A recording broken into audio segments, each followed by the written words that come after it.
We'll be starting here shortly, everybody. Uh-oh.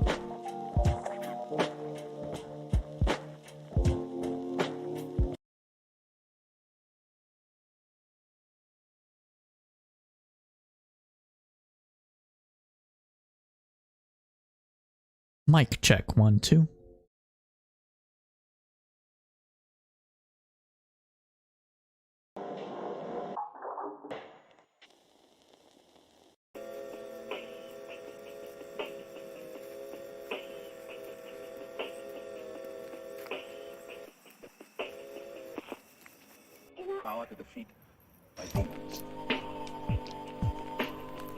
Hey, how are ya? Are we on the stream yet? Hopefully not. My housemate went to bring dinner back. I'm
Hey y'all, we'll be getting started here very shortly, waiting on one other guest that'll be joining shortly, so just stay tight.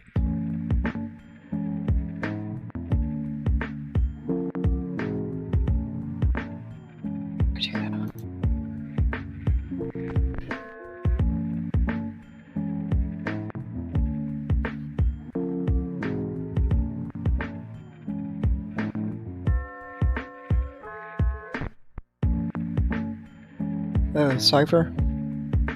You have host 00312.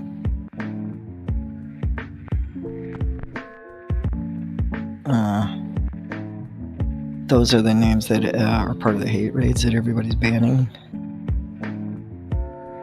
Streamlabs says it's now a sorcerer.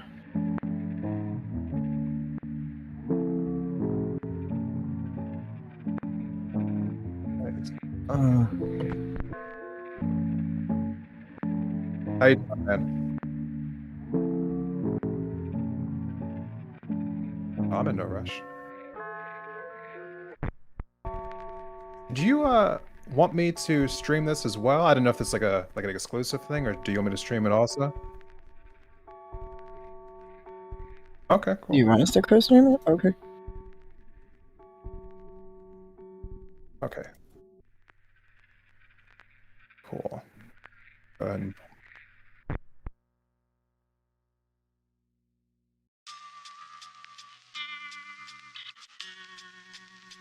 Got it.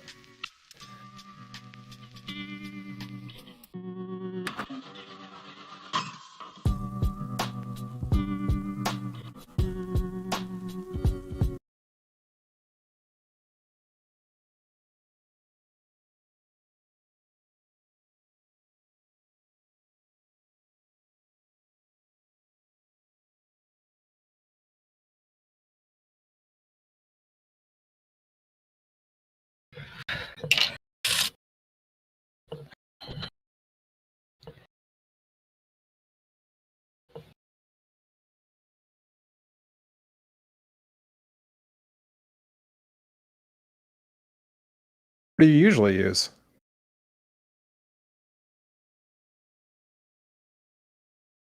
Okay.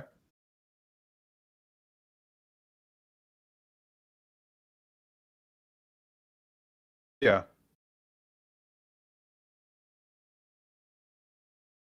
Oh, okay.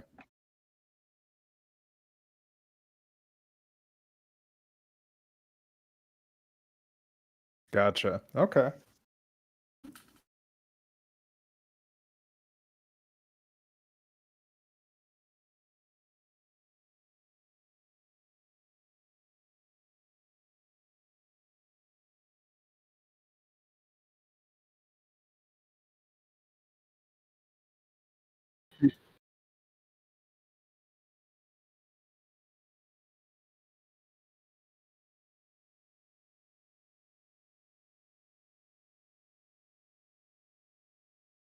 Yeah, so my name is Desmond Price. I am the host of the podcast Independent Thought, and we basically just cover politics for the most part, some other stuff outside of politics, but mostly it's a political podcast, and nothing too particular that happens on there as far as political ideology is concerned. We basically just take the news as it comes and try to make sense of it the best that we can, which is hard some days.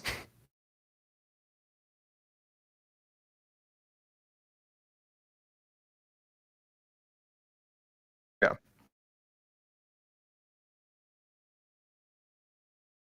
Right. So you can find me on basically any major platform, Apple, Spotify. I mean, we do have some stuff on YouTube. We're going to be having some more on the future, and Amazon Music, so on and so forth. But I think more recently, I think one of the stories that I covered was the fact that the Boy Scouts of America is, being sued, and I went into more or less just like how long that was going on for, and all the different allegations that were thrown against them, and where exactly that lawsuit was sitting at right now.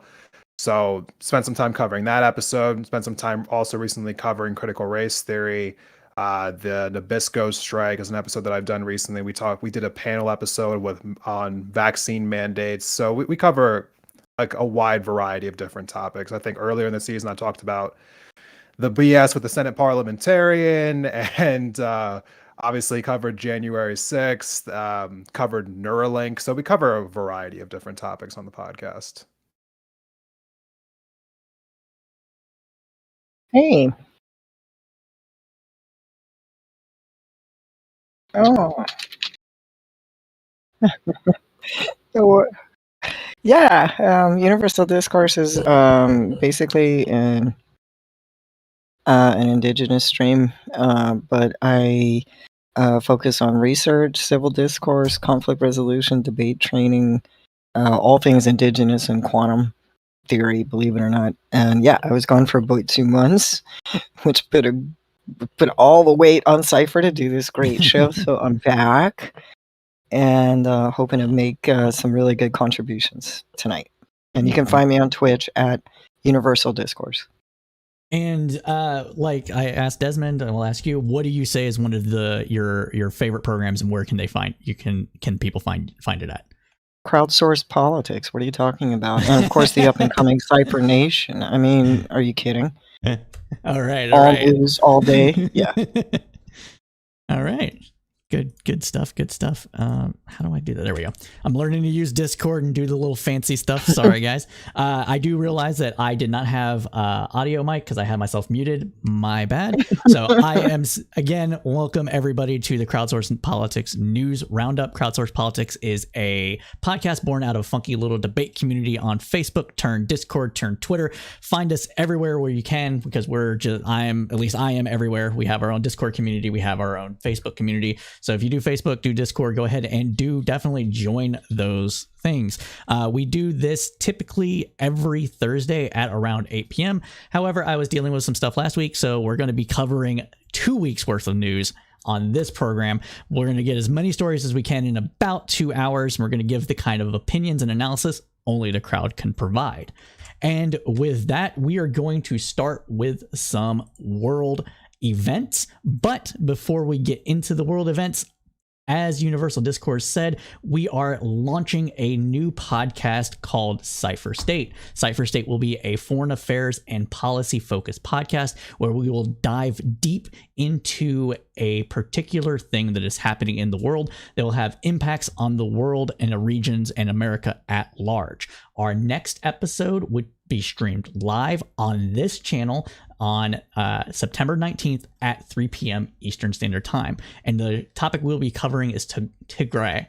We'll be covering the conflict, why it's happening, and kind of the analysis on what that might mean for the region, the Ethiopia and the like in Eastern Africa. So that is what we're going to be covering. You can find that. That will also be available in podcast form.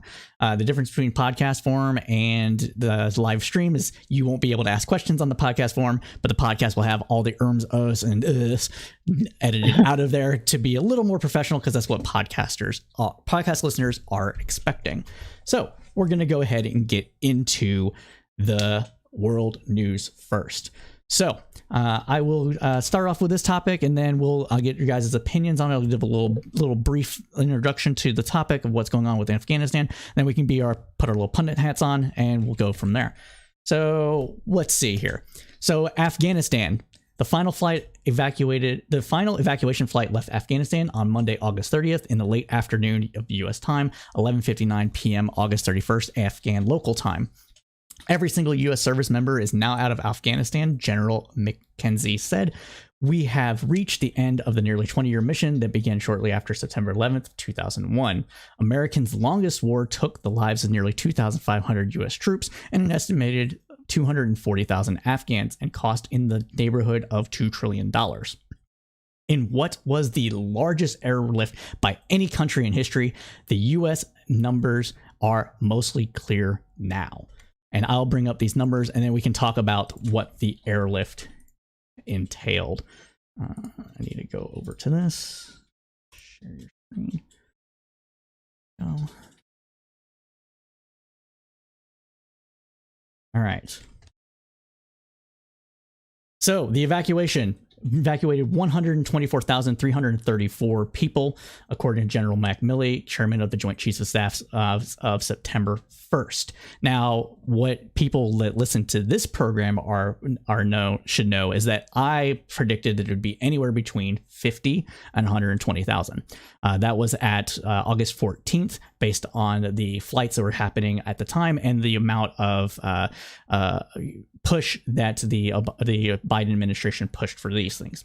There had been 778 flights, 387 U.S. military, and 391 non-U.S. military. This include the, for lack of a better term, commandeering of charter jets from private enterprise. Average flights had about 160 people on them. More than 5,500 U.S. citizens have been evacuated, and almost 6,000 according to Milley. The number of U.S. legal permanent residents evacuated is around 2,800. Sorry. And the number of citizens who wanted to leave but could not leave is anywhere between 100 to 200, but closer to the 100 end of the spectrum. 63,000 Afghans, of which 20,000 are in the United States. Number of Afghans that are at risk. These are people that are either affiliated with people that were SVIs, the people that were translator and that sort of thing, or minorities, Afghan minorities. So 23,876 for those as of August 31st. And the number of Afghans evacuated who qualify for special immigration visas is about 7,000. So that covers the long and the short of that. I need to stop sharing my screen because there we go. So thoughts, opinions, how could this have gone better? Did this go better than you expected? What are you guys' thoughts? You can go first. Wish you. Hey, he counts too. To that question, I mean, as a veteran, after the 3 weeks of really hard conversations with other veterans, it actually had this traumatic impact on a lot of us who served during the nation's longest war, where either all of our service or half of our lives or both were spent. Could this have gone better? No. Could have gone worse? Oh yeah. I mean, I'm thinking when Cambodia was evacuated, for instance, that's kind of like that Rwanda, other situations with some of the worst. They could have gone much worse. But positives were the way that U.S. citizens actually opened up doors for Afghan refugees, which was like, wow, I've never seen that. And I think that the numbers of what they're doing with the visa, there are many more eligible than there are applying. So, I mean, that's a good thing. I'm just I think most concerned about those Afghanis who assisted the U.S. military, how much of risk they are right now. We're still hearing back about not everybody made it out, and they have to have special protections and stuff because there's already death threats and there's been some killings as a result. So in my circles with other veteran analysts who are there, all of us, that's what all of us are focused on right now. I guess I'll be okay when they're all safe, maybe. Yeah, I mean, point. Go ahead, Desmond. Yeah.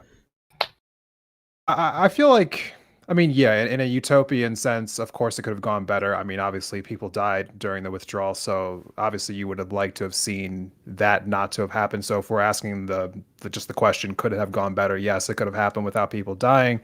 But all things considered, I think it still went, extremely well. The one pushback that I've heard a lot of people say that I'll probably echo as well is that if we knew we were going to leave, like the Biden administration knew like on day one that they were planning on leaving around this time, why take this long to start the evacuation process? It feels like once they decided they really wanted to ramp it up, they ramped it up quickly and very effectively. But we saw that scale kind of take place within the last few weeks. Why shouldn't that process have started, like months prior? It feels like that could have guess, alleviated some of the pressure that they were feeling within these last few weeks, trying to get so many people out of the country so quickly. So I guess if you're trying to find a way to cherry pick, that's where I would cherry pick. Could have started sooner. Could have allowed for, I guess it sounds like they withdrew some of the military before they got some of the civilians out. Maybe that was the wrong order of operations to do that in. But I think large scale picture, it went decently well. I mean, I guess leaving some of the weapons behind is another like pushback that I've heard people say, like, oh, we shouldn't have left to the Taliban with all that equipment, with all those weapons.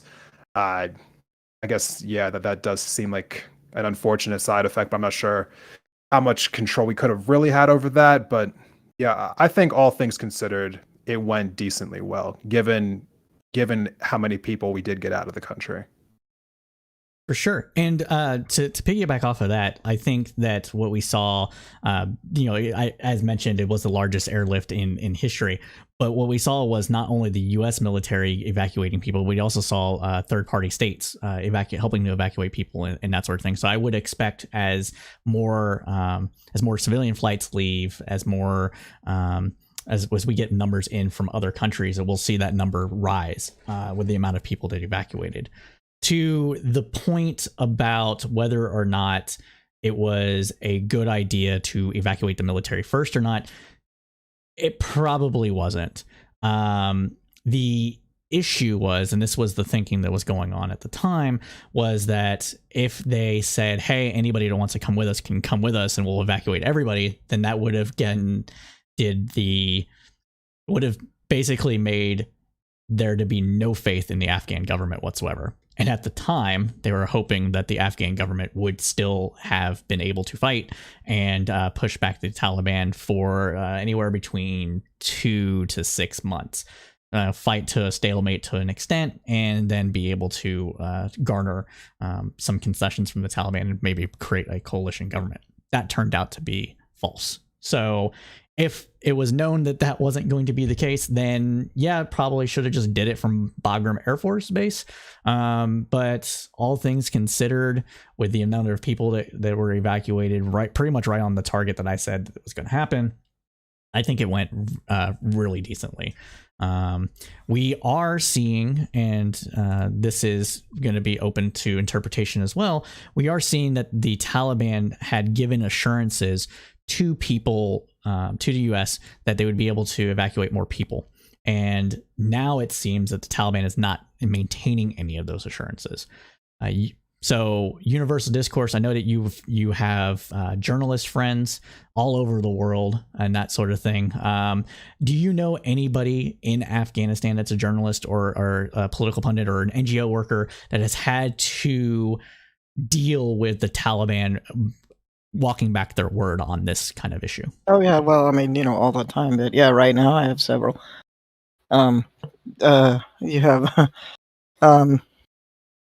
that was expected, which accounts for why the U.S. is behaving the way it is. It's not like they can act in a vacuum. This isn't their country. So they're responding to what they know is the threat and what they know traditionally is going to happen. Also, with the new government, the entire old guard is right back where it was. So they're going to be especially retaliatory as good shepherds of their traditional culture. So yeah, they basically will. Doesn't matter what they say. They're going to do the opposite, especially if they go through. They give you this on one hand, just to make sure everybody understands, no, we're not friends. They come around whack. They have to make a point of it. They're almost obligated to go back on their word because this is how they present themselves as the enemy, a strong enemy, a strong ally, or not a strong ally, a strong enemy. Right. They can't ever be seen as going along with anybody. That's out of the question. So, yeah, but I have several. One of my research assistants right now, we're both going through a bunch of whatever you call roller coaster because we've got human rights workers We've got contractors and several other citizens that are actually still over there. We're still waiting to hear. And 2 translators. Okay. Still over there waiting. I'll give you an update. It's pretty no, for sure. We're not sleeping. Nobody's sleeping. Let's just put it to you that way. I remember the podcast you did, Cypher, when Dylan Burns came on. Which one was that? Was that the... It was about this issue. Yeah. Should the U.S. withdraw? Oh, that was... Yeah, and it still stays in my head because we had different takes, and Dylan had said, I want them to take 2 years. And most of us went, no, get out, because we realized there wasn't going to be any diplomatic solution to this. Just get out. So that was it. Yeah. Wow. I think that was on the first International News Roundup that we had, which will become part of Cypher State, FYI, everybody. So again, I'm so pay glad attention that to you Cypher did State. It's gonna be a good program. The reason that I asked Universal Discourse this, for everybody that might not be paying attention, or rather not paying attention, these are things that aren't necessarily making the mainstream news. You're seeing a lot of it on Twitter, though, is that there have been beatings of journalists and of opposition forces within Afghanistan. There was the famous comedian that was clowning on the Taliban up until the minute they shot him in the head. And like, these are the things that are currently actively happening.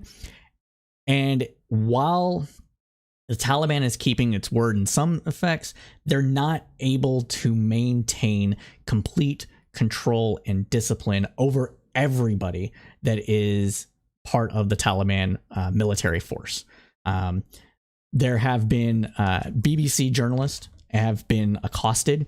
A journalist from overseas have been accosted by regular Taliban forces while trying to report on the things that are happening in the ground, where one had gotten hit with a pole and like pushed to the ground, stuff like that. But when they called the Taliban person that's higher up, interior minister or something, public communications relations guy or whatever, whoever it is that is in charge of those kind of things, they called him. That guy put it down to the line, and then eventually the Taliban in the area the Taliban regular forces in the area had allowed them to continue to film and report on things that are happening on the ground. So this is a very tenuous situation that's happening here, and that's why I wanted to bring that up. Desmond, what are your thoughts about the kind of things that I just said about the Taliban keeping its word but not really, like, what do you think might happen from this? What do I think might happen, or what I think that we should respond to it by? I think that's the real question here. Both. Okay. Well, I mean, what I think is going to happen, unfortunately, is that we're going to see the same level of protections, in Afghanistan that other, I guess you would probably see in other developing nations that have authoritarian governments, right? There's going to be an attack on the free press. I mean, if the press is out there saying things that the authoritarian regime is not a fan of. As far as the Taliban keeping its word, I mean, I don't really know that we should have ever truly expected that to be true. I mean, once we got out of the country, I mean, more or less, I think, I'm projecting a little bit here, but I'm sure that the Taliban knew that once we left, it would be impractical for us to come back in. So, I'm sure that they were probably telling us whatever they needed to say to us in order to get us to leave the country. And I mean, and that's, again, I'm just projecting. I don't know that for sure, but I'd have to assume that, they'll probably do whatever they feel they want to do. I mean, now that we're gone. So I don't have a whole lot of faith that the Taliban's going to keep their word on, what they said they were going to do. That was as far as like conditions for us leaving, but I guess time will tell. And I do hope that journalists who do make the journey over to Afghanistan are try to be as safe as humanly possible, because they truthfully shouldn't feel safe with a regime like the Taliban, controlling the country right now. And so sure. I wish them all the best, but honestly, I hope that, for their sake, that they try to stay out of there as much as humanly possible. No, and that's actually a good segue into some of the other stuff that we should talk about when it comes to Afghanistan, particularly in regards to how the Taliban want to have friendly relations with other nations and how Russia and China are actually making moves in the vacuum that American forces have left in regards to continuing business relations with mining companies and that sort of thing. And not only that, but some of the key people in the cabinet that are making the interim government, the government that's supposedly is supposed to be temporary, according to the Taliban's own words, that are on sanctions list for either direct ties to terrorism and the Haqqani network in particular, or because holdovers from the war itself. So I want to get your guys' thoughts about that. Like, what do you think, China? I can't hear you, Zuni. Yep. Let me put a link first in the chat to anybody that wants to assist in getting journalists out while I get a chance. There you go. That's awesome. On Twitter. This organization is helping journalists get out of Afghan right now and into France, but there you go. So good stuff.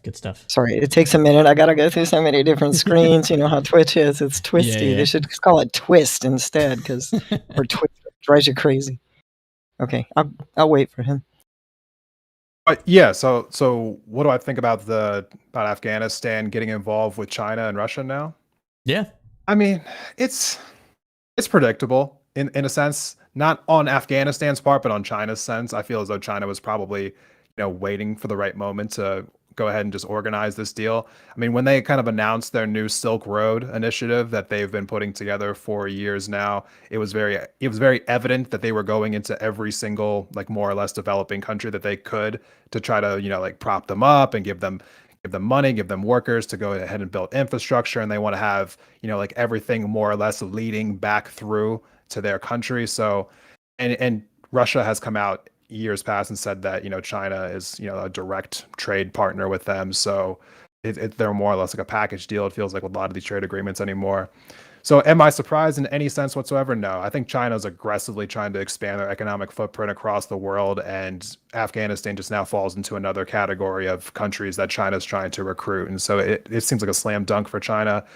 The better question is, how did we not anticipate that and try to do something, ourselves to prevent that from happening?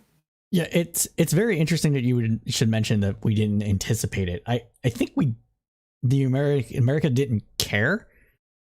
And I say that because while U.S. forces were in Afghanistan, like in the thick of it, like during the Karzai administration of Afghanistan, China won a lot of the contracts to develop the country, to explore mining operations, to do oil exploration, to build roads, a lot of stuff. Like they went in, it seems, while America was focused on either rebuilding Iraq after the invasion or just super focused on Iraq for whatever reason, that China went in and filled that vacuum and got most of those contracts. And that is very upsetting to me. Not because I'm like, we went in there so we should get everything. It's not a Trump thing here for me, but like nothing was done to even try to prevent that. And if you're going to be a country that America is, that is trying to combat China onto some level, that shouldn't have happened, like, at all. Or at least there should have been some effort on our part to find a way to, I guess, create an economic partnership with them as alongside of China. Just some kind of effort, but it didn't seem like there really was any, at least not from what I can gather. No, I think that's completely fair. Universal Discourse, what about you? In terms of China and Russia? Yeah. Which are acting as the same person. So China's already, in your script, it was mentioned China's already contemplating taking over an abandoned airbase. So okay. Us having the agency or the wherewithal to be able to just go ahead and open up negotiations with China to let's do some trade things together with. We don't have that standing with China. They hate our guts right now. Afghanistan wouldn't have given us that opportunity anyway. They simply would have just said no. We want to go with someone we trust. We don't like you. We don't trust. I mean, it's just that simple. We that's fair. would not. You have to remember that that's a war. They're not going to be extending any kind of olive branch or open hand to anything. It made an enemy out of them. And that's it.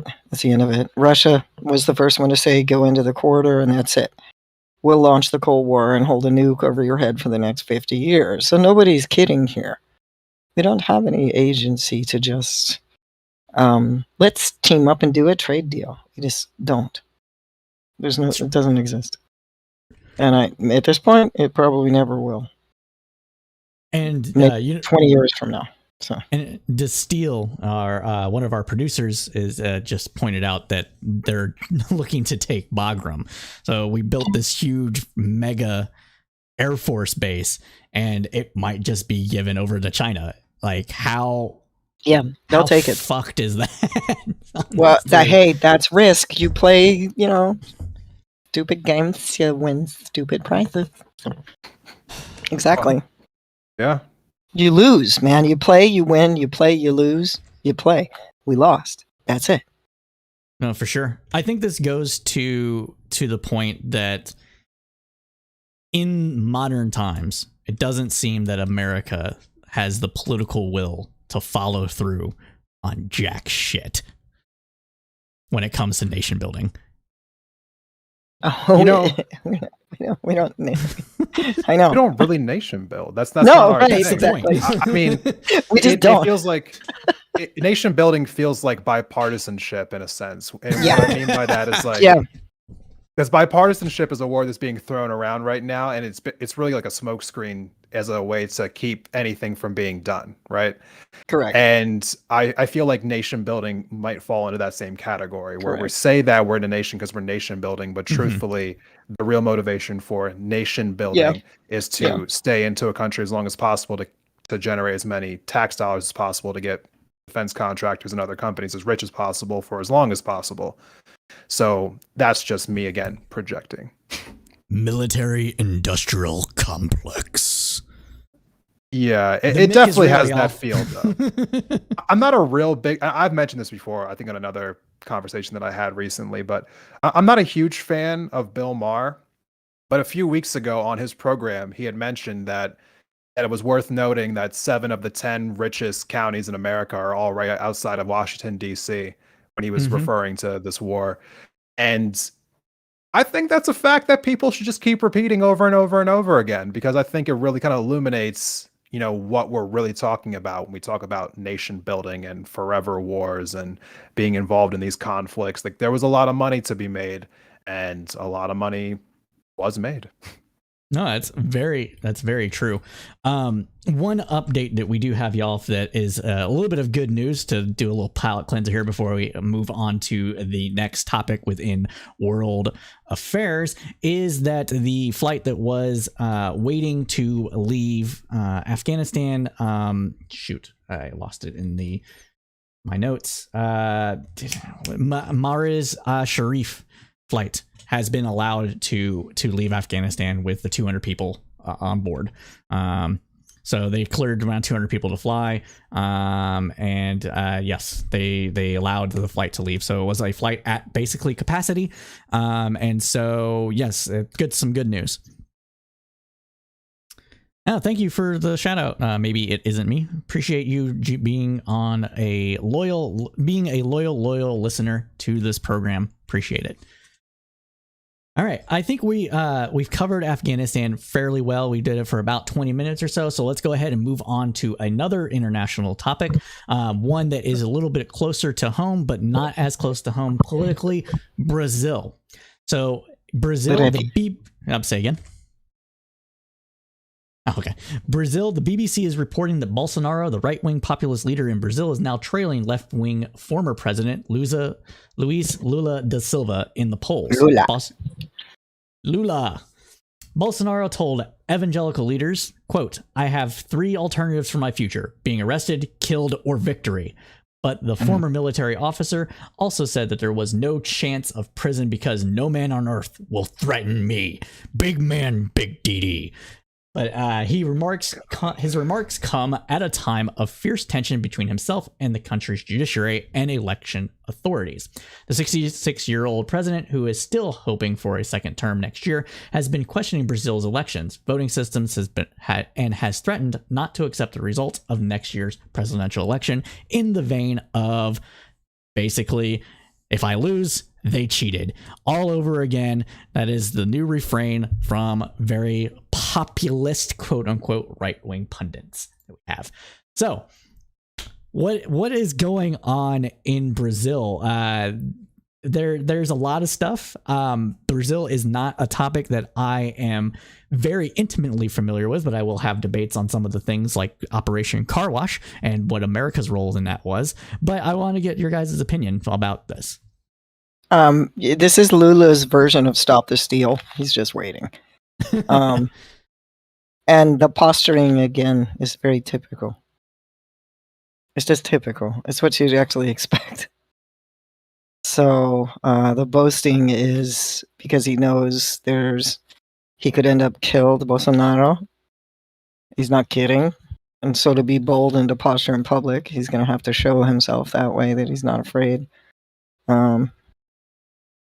I mean, you saw it. Look at any era of Brazilian politics, you're going to see that big barrel-chested sort of, indomitable patron. He's got everything, can't kill me now type thing.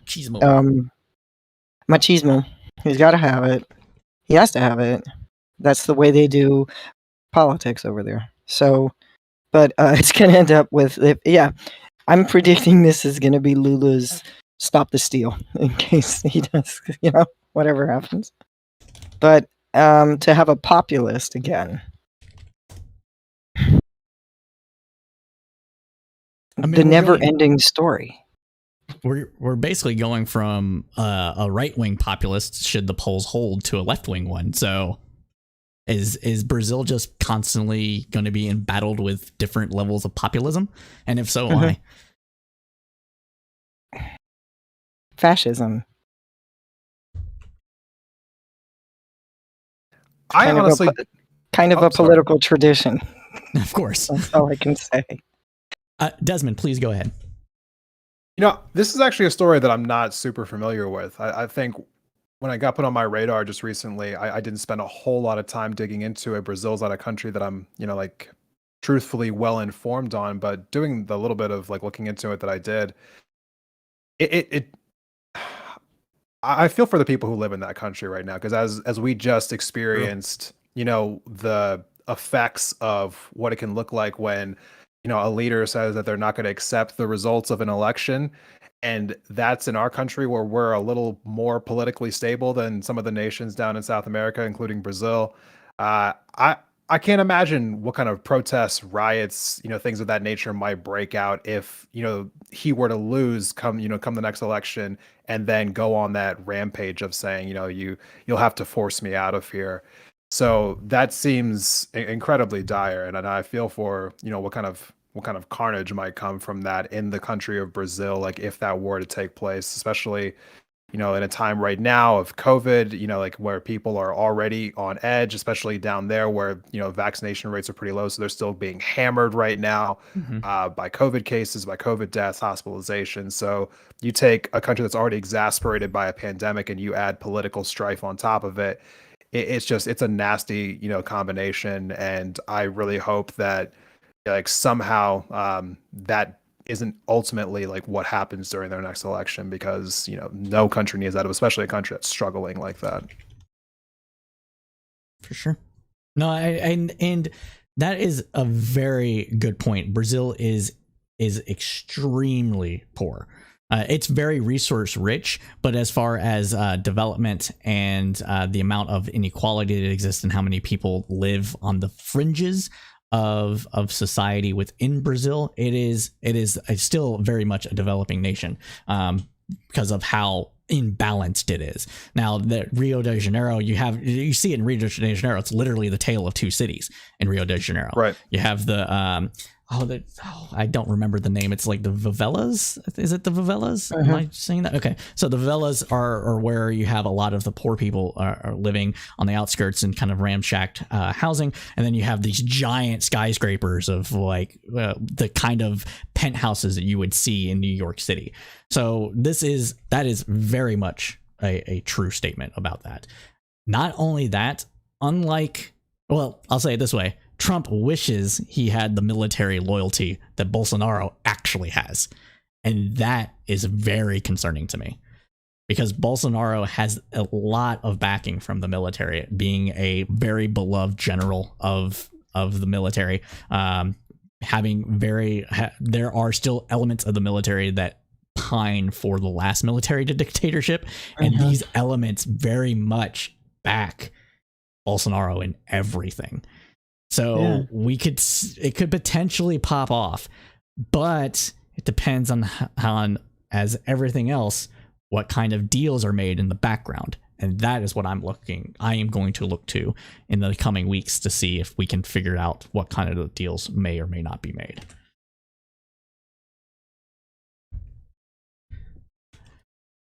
All right. Do either of you have anything more to say about Brazil before we move on to the next topic? No, I think Brazil's just, juntas have always ultimately ran the government and the politics and everything else. So I think it's just, for them, it's same old for them. Fair point. Yeah, I mean, I unfortunately, don't know enough about the nation, but I think I'll be spending some more time taking a look at it. It's one of the 10 biggest countries in the world, so it definitely warrants, like global attention because if political fallout were to happen there, it wouldn't just affect Brazil. So I think it's an issue that more people globally probably should be paying attention to. Yeah, very true. So we have two additional topics that we had on our little list to cover, or three rather, to cover about international news. We have Israel, North Korea, and a little bit about Guatemala, I think. Let me double check. No, I guess I got removed. So Israel, we have two more. So Israel and North Korea. Which one do you think we should cover most? I'm taking things here. We got to cut it a little short, so we stay on time. I vote Israel. Israel? Judy? There's not a lot to say about North Korea, so true. Very fair point. A lot of time to Israel. They turned the nuke back on. Okay. Yeah. New president. Why? New nuke. Well, reasons. Okay, because they made that movie and he got offended, and that's all it took. That's it. Fine. It's fine. Yeah. Israel. So Israel, we're going. So new Prime Minister Naftali Bennett met with President Joe Biden last month, and as he departed the U.S. in the early hours of August 29th, Bennett said that his meeting was, quote, warm and successful, and that all of his goals had been achieved during his trip, and that, quote, we agreed on joint strategic cooperation to halt Iran's nuclear race. Bennett also mentioned that the advances towards Israel joining the U.S. visa waiver program. For the first time, Biden instructed to move forward and close the deal as quickly as possible. Little bit of background. The United States has these visa waivers with several countries. Israel has not been on there. The visa waiver makes it a lot easier for people to travel back and forth. And because of the amount of Jewish people that live in the United States and the amount of ex-Americans that live in Israel, that would actually bolster travel between the two countries and make things a lot more streamlined. So that's why this is something that they've been pushing for. The U.S. has visa waiver agreements with over 40 countries. The program is largely seen as a gesture of friendship and trust between member nations. Israel is not yet a member of this program, and as such, Israel citizens must request visas just like citizens of each such countries as Russia and China. The formal reason given for Israel's exclusion is that Israel doesn't fit the criteria. The U.S. has claimed that in the past, a relatively large number of requests from Israel citizens have been denied, indicating a need for higher level of scrutiny, and also that there are many Israelis who violate the terms of the visa. So that's why these have been nixed. So prior to departing the U.S. on Sunday, Prime Minister Bennett also talked about the IDF strikes on Gaza over the weekend in response to violent border riots and multiple incendiary balloon attacks. Quote, as I've said, we will operate in Gaza according to our vested interest. The responsibility for activities in Gaza has been and continues to be Hamas. So that's the past few weeks have seen apparent progress in some aspects of the talks. Earlier this month, Israel, Qatar, and the United Nations agreed on a new mechanism to transfer Qatari cash into Gaza. Israel has also reduced some of the restrictions, allowing some cement, cars, and computer equipment to enter, and for around 1,250 Gazan businesses to leave. So these are talks that are about reducing the restrictions of movement and goods in Gaza and the West Bank. So, thoughts, opinions, that's the brief cap of everything that's going on. What does this mean for the larger body politic that is the international community in regards to Israel? He's just shaking his head. Do you want to start? Yeah, I never know who if I should go first tonight. I'm just like, oh, I don't want to jump in. No, we have to jockey for position and like look at each other meaningfully and then go. You can go first this time. Oh, thanks so much. Oh no, I was totally gonna play it off what you said, but anyway, public sympathy was so clearly for Palestine all the way up till I don't know when. And Biden's all yay Israel, waive those visas, even if many people violate the terms. I mean, if we violated the terms of a visa somewhere else, we might never be able to leave the country. So Biden's going to be like, we're behind Israel 100%. So the ramifications of that are, yeah, I mean, if you want one thing to set the international community off, it's to be an ally of Israel. That's what's going to set them off. Everybody is going to go off.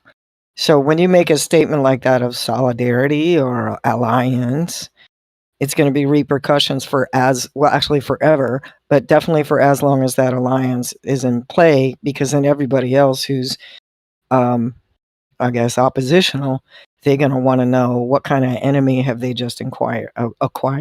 And that's the way it goes when you're dealing with that particular nation and situation. So, especially at the UN, I'm not sure why he would do that. Why does he want to make those overtures? But I mean,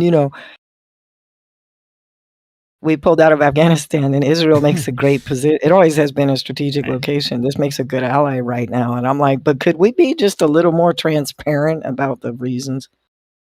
Because the public sympathy, the public sentiment is not on Israel right now. So, that's the first thing I thought. So what happens to Palestine as a result? That's a great question. You can't think about one without the other. And here we go with Bennett pointing fingers at it's Hamas's fault. It's all their fault. We're not doing jack. We're not going to clean up nothing until we get, And I'm like, So, prisoner exchange. Okay, so they're still at war doing prisoner POW exchanges. Okay, that's the position they're at. And when we ally ourselves to somebody who's technically at war, yeah, that has major ramifications. But this is being presented as just some sort of political maneuver, as if it didn't have anything to do with the international community or warfare going on. So it baffles me. The whole thing, his whole approach baffles me. Oh, now you go. Okay, go ahead. Right. I'm learning. I'm going to get there. I'm not surprised by this, actually. I mean, not because I think it's a terrible move or don't think it's a terrible move. But Joe Biden is a conservative Democrat. He's, he takes the conservative position time and time again. And so for him to do something pro-Israel doesn't really surprise me whatsoever. It kind of falls right into who he is as a politician. It falls into, again, what they were doing under the Obama administration. I think being more aligned, like being more pro-Israel. I am a little confused that when I first read those notes you sent last night about the visa information, that was the first I had heard about that. I was kind of confused about that. We're such strong allies with Israel that I'm surprised that we would have that restriction on their citizens, especially given the fact that we are so, I guess like you mentioned, the fact that the U.S. I think is the home for the second most amount of Jewish citizens outside of Israel. So yeah, I think that like all things considered, if we're going to be this close of allies with Israel, it probably does make sense to open up the visas so that people can come over here more freely. But it does feel very out of place to be having these meetings with Israel, especially after what we just saw just a few months back, over there with Palestine, and then to just a few months later, just to go ahead and be having their prime minister here in Washington, and then treating them with like the red carpet and saying, we're going to go ahead and, do these new agreements with you. So it looks kind of bad, but right now, if I'm trying to guess what the Biden administration is doing, it feels like they're trying to play a little bit of damage control because the media just hammered them for the last few weeks, and the media always loves to promote things that are, pro-Israel, and this is pro-Israel, and so this probably looks good for Biden as far as press is concerned.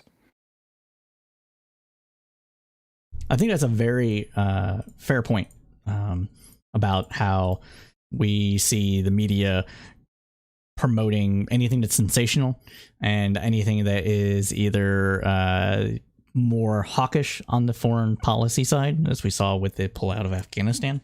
A lot of the media's pundits come out of more hawkish views about foreign policy and foreign affairs. Speaking of foreign affairs, we are going to do the Cypher State again on September 19th at 3 p.m. Eastern Standard Time here on Twitch and YouTube. We're going to cover Tigray. And we will also be covering, in these kind of programs, Foreign Affairs, the magazine, because regardless of what you think of foreign affairs, it is very influential, even though the Council of Foreign Relations is more hawkish and a bit more conservative when it comes to realpolitik. So that is what we'll be doing. I think we've covered international news fairly decently tonight on the program. So if you're just joining us, welcome again to the Crowdsourced Politics News Roundup. We do this, Crowdsourced Politics, do this every Thursday, unless I am not feeling well, at 8 p.m. Eastern Standard Time, and go for about 2 hours. So we'll be done tonight around 10 p.m. So if you're just joining us, all our shows are live call-in shows. You can join us on the Discord and get your questions answered on air and have us give you the kind of analysis only the crowd can provide. So go ahead and join the Discord. We're definitely building our community. We have a lot of good things in there, some stonks discussions, some kind of discussions like we have on this program, and so it's a very good place to go to for that sort of thing. You can find the link in the top right hand corner on both YouTube and Twitch, and I'll be dropping it in the chat as well. All right, now on to the next bit of news. You know what? To be honest with everybody, I am tired of talking about COVID. Not because COVID isn't important. Yay! Not because COVID isn't important, but because we're in this kind of holding pattern with it.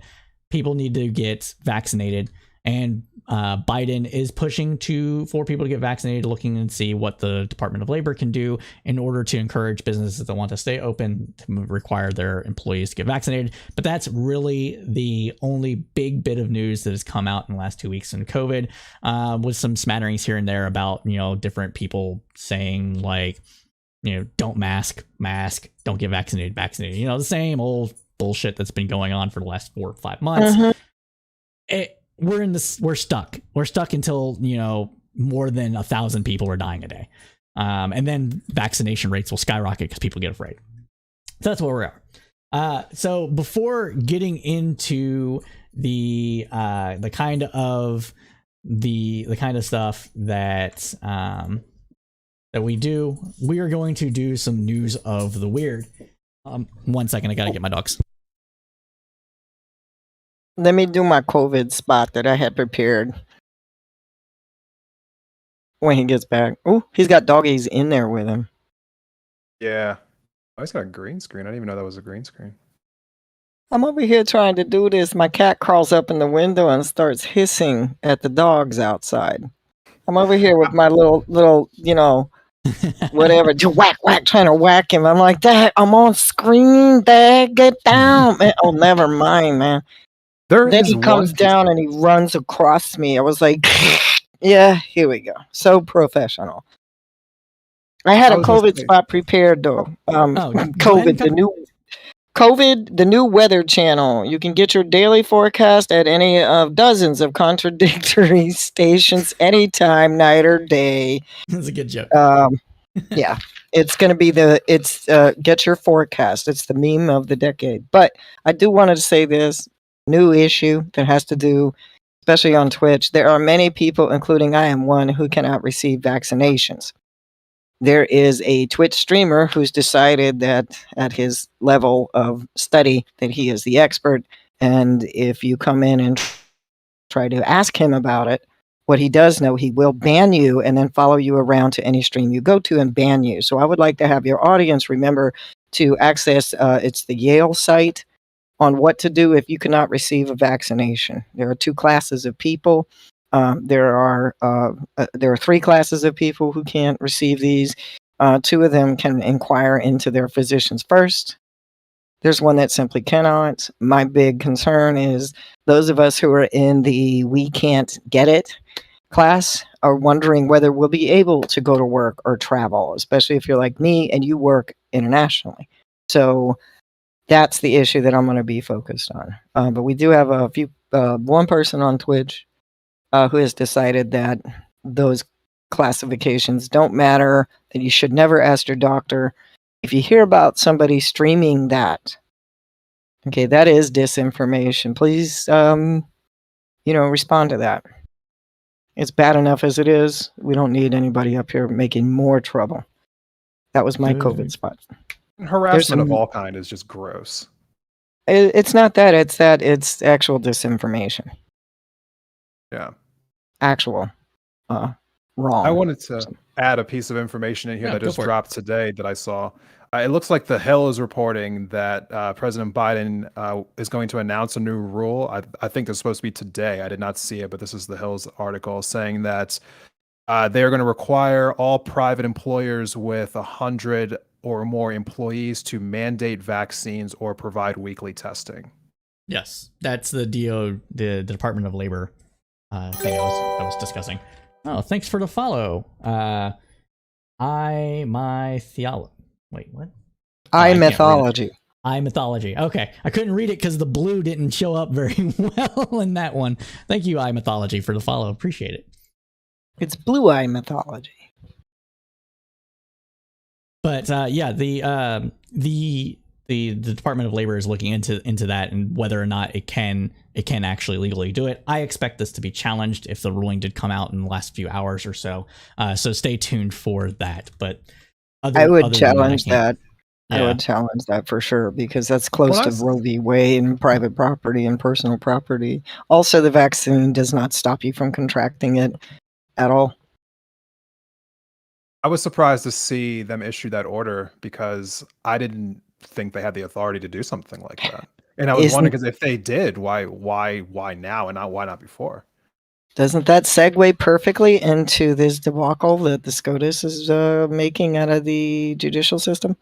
It does, actually. Yeah. Let's go ahead and let's see. This is frightening.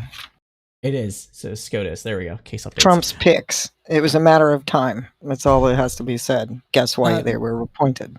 Yudi, since you brought it up and it's a good segue, why don't you go ahead and tell the audience a bit about what's going on in the SCOTUS cases? Feel free to write for some notes. So, you have, they refer to the judges as liberal and conservative, which also translates to a revisionist and a traditionalist in terms of interpreting your constitution and constitutional rights.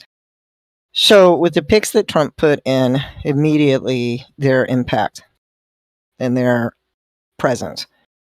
He was already weakening the judicial system. This is the highest court of the land, the highest law of the land, supposedly, and all of these shadow cases, these shadow boxing cases, being used more and more and more to get midnight madness executive orders signed. We heard about it for 4 years, but since they are non-transparent, you easily forget it because there can be no discourse around it whatsoever because there's nothing reported. So they'll be signed and you'll never know it. Biden's trying to take that same kind of strategy and has gotten, he failed American Idol. He didn't get the 3 yeses, right? He got two out of 3 no's.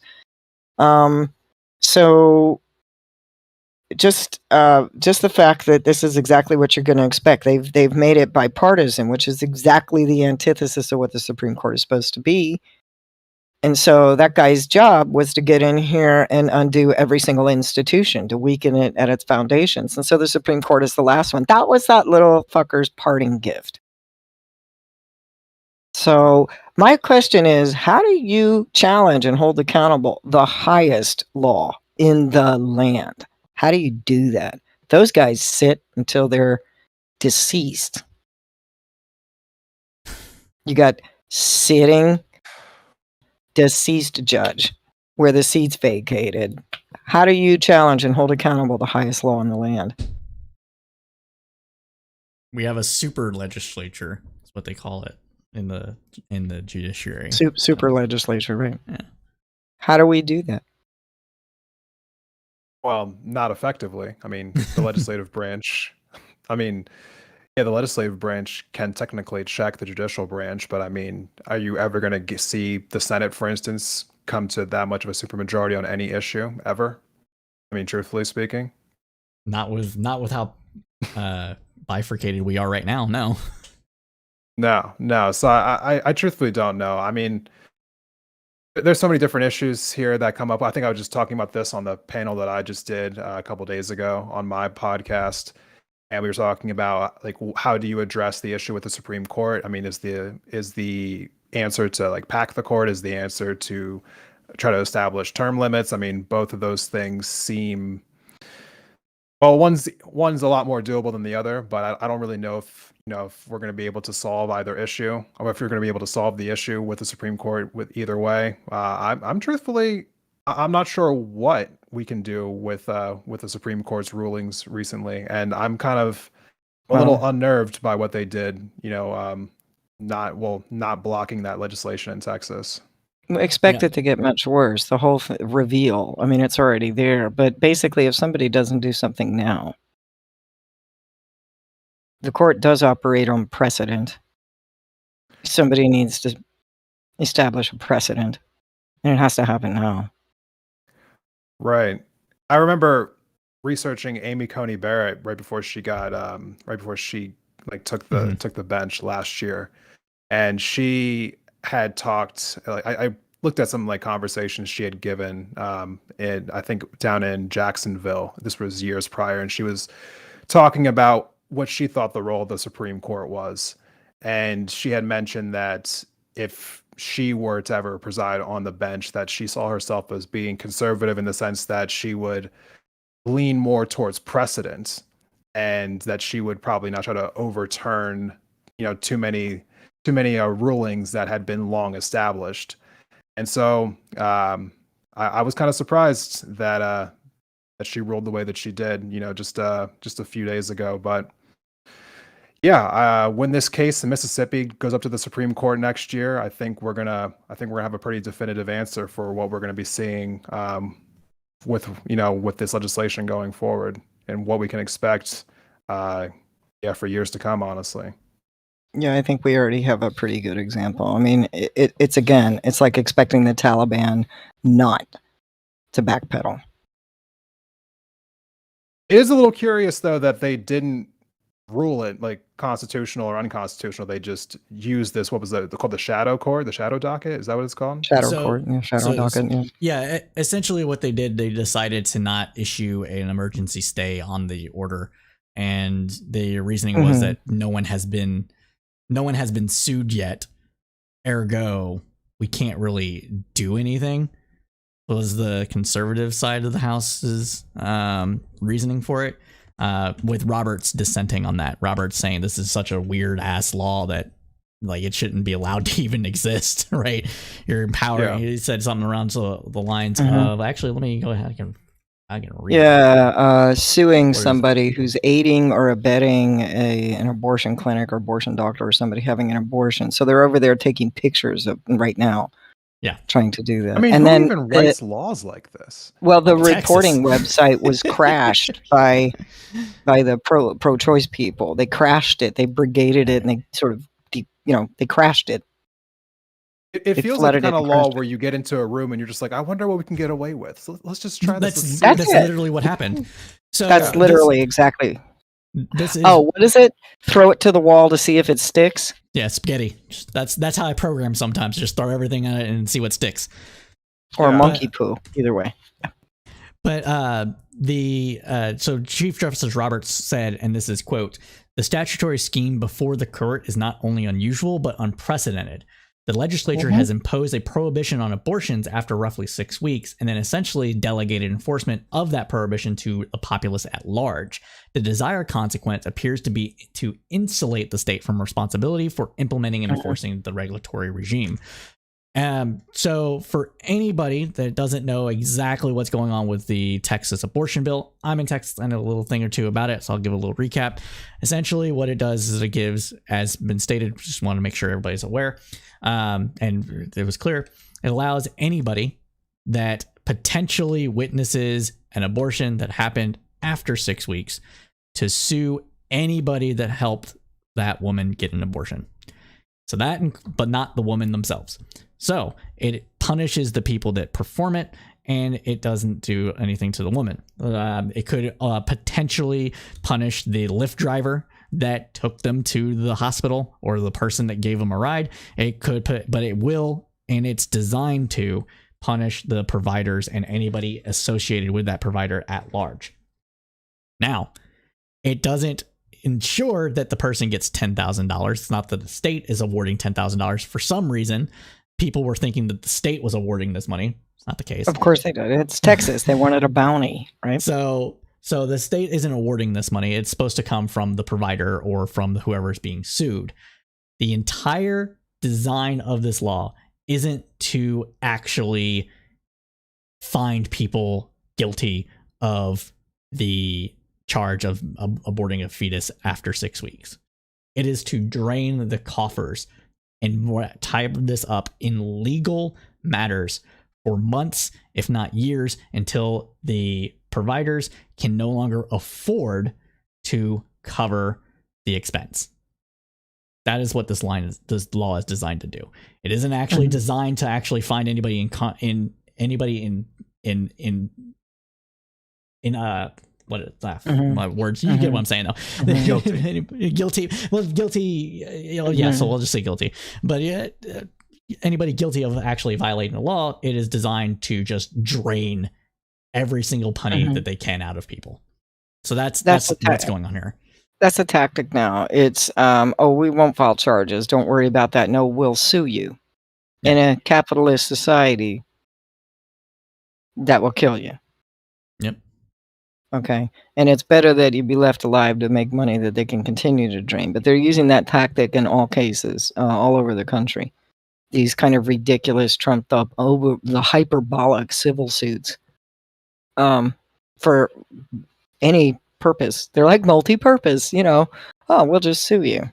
Basically, they're asking for a witch hunt whereby the persecution, right, which used to be the prosecution, can just take a little picture of somebody and and then go collect their $10,000 in civil court, just handled at that level. So you can't pre-charge someone for a crime. It's like Minority What was that Report. movie? Thought Police? Yeah, Oh, Minority Report? Yeah. Yeah. Yeah, it's exactly what it is. It's ultimate hysteria. I mean, you are having everyone, I guess, like looking over their shoulders constantly, and then you have other people who are constantly looking over other people's shoulders constantly. So you're putting the populace of Texas at war with each other, and that is, Yes. I mean, again, when I was sitting here, I was like, who writes laws like this? Like, it's so Texas. nefarious. It feels like a caricature of what you would see happening. You know, it's such a it's so over the top that I am just surprised that people actually went through with this. But I guess I shouldn't be surprised. It's gross on so many levels, and unfortunately, in the midst of creating legislation like this, which where people are just using as a ploy to get the court to look at it, how many thousands, if not, I guess, like millions of women's lives are going to be affected by this, impacted by this in the meantime, while Republican legislators in the state of Texas are using this as like a tactic to get it, brought up before the Supreme Court. It's gross. It's diabolic. I hate everything about it. Well, but it's just a very explicit version of what's been happening here for about 2 decades. This isn't new.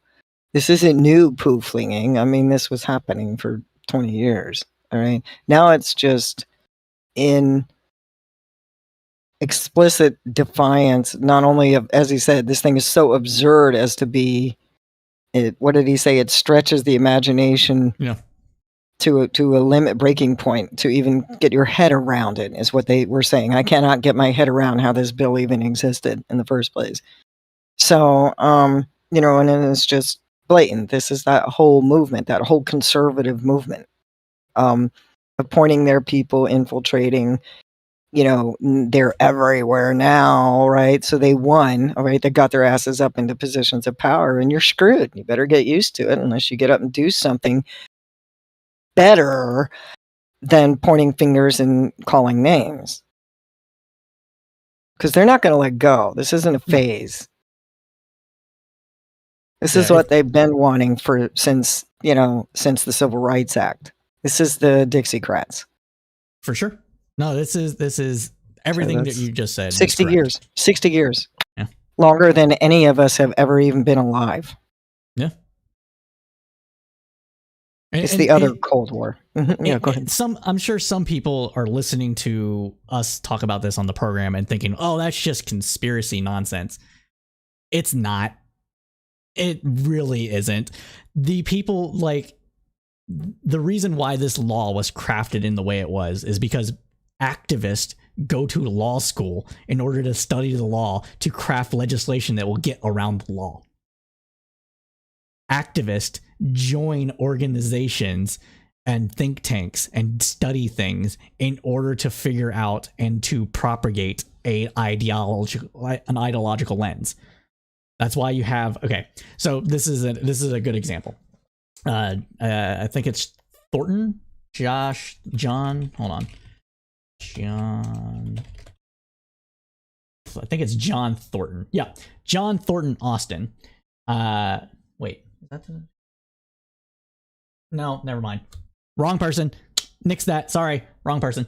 Anyways, there's a person. So sorry. There's a person. I'm not going to spend more time looking up. There's a person that started Numbers USA, which is an anti-immigrant group. What did he do after starting Numbers USA, or whichever one it was? He created 2 more. And they all piggyback and look at the law around and immigration in different ways, but all share the same ideological lens of being anti-immigration. What does it look like it does? Those think tanks come together, publish different publications covering different topics, but all with the same results, or not same results, but same recommendations. It looks like more people agree that immigration is wrong than what is actually the case. And he completely funds this. This was initially completely funded out of pocket with this person. I don't remember the guy's name. You can look him up. And honestly, I'll probably do an entire episode on the guy because that's how messed up this is. And it started a lot of the stuff that we're talking about here. And that's just the way it is. It's really not. It's not conspiratorial, guys. It really isn't.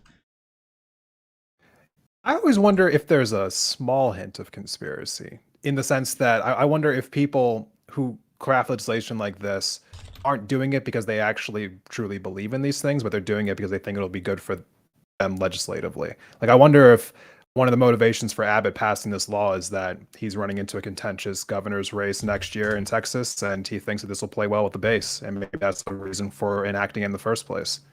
So I guess in the frame of conspiracy, I think the conspiracy is this plays well, so let me throw this out there so that I can be more popular. Oh, once a conspiracy started, you can totally capitalize on it. It's called propaganda. Works perfect every time. It's easy. You could play on it, from it. You can capitalize on it.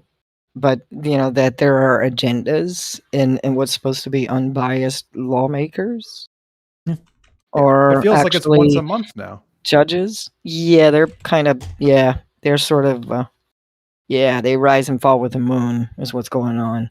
So, but that's the big issue. That's clear bias with these are judges. They have to be impartial.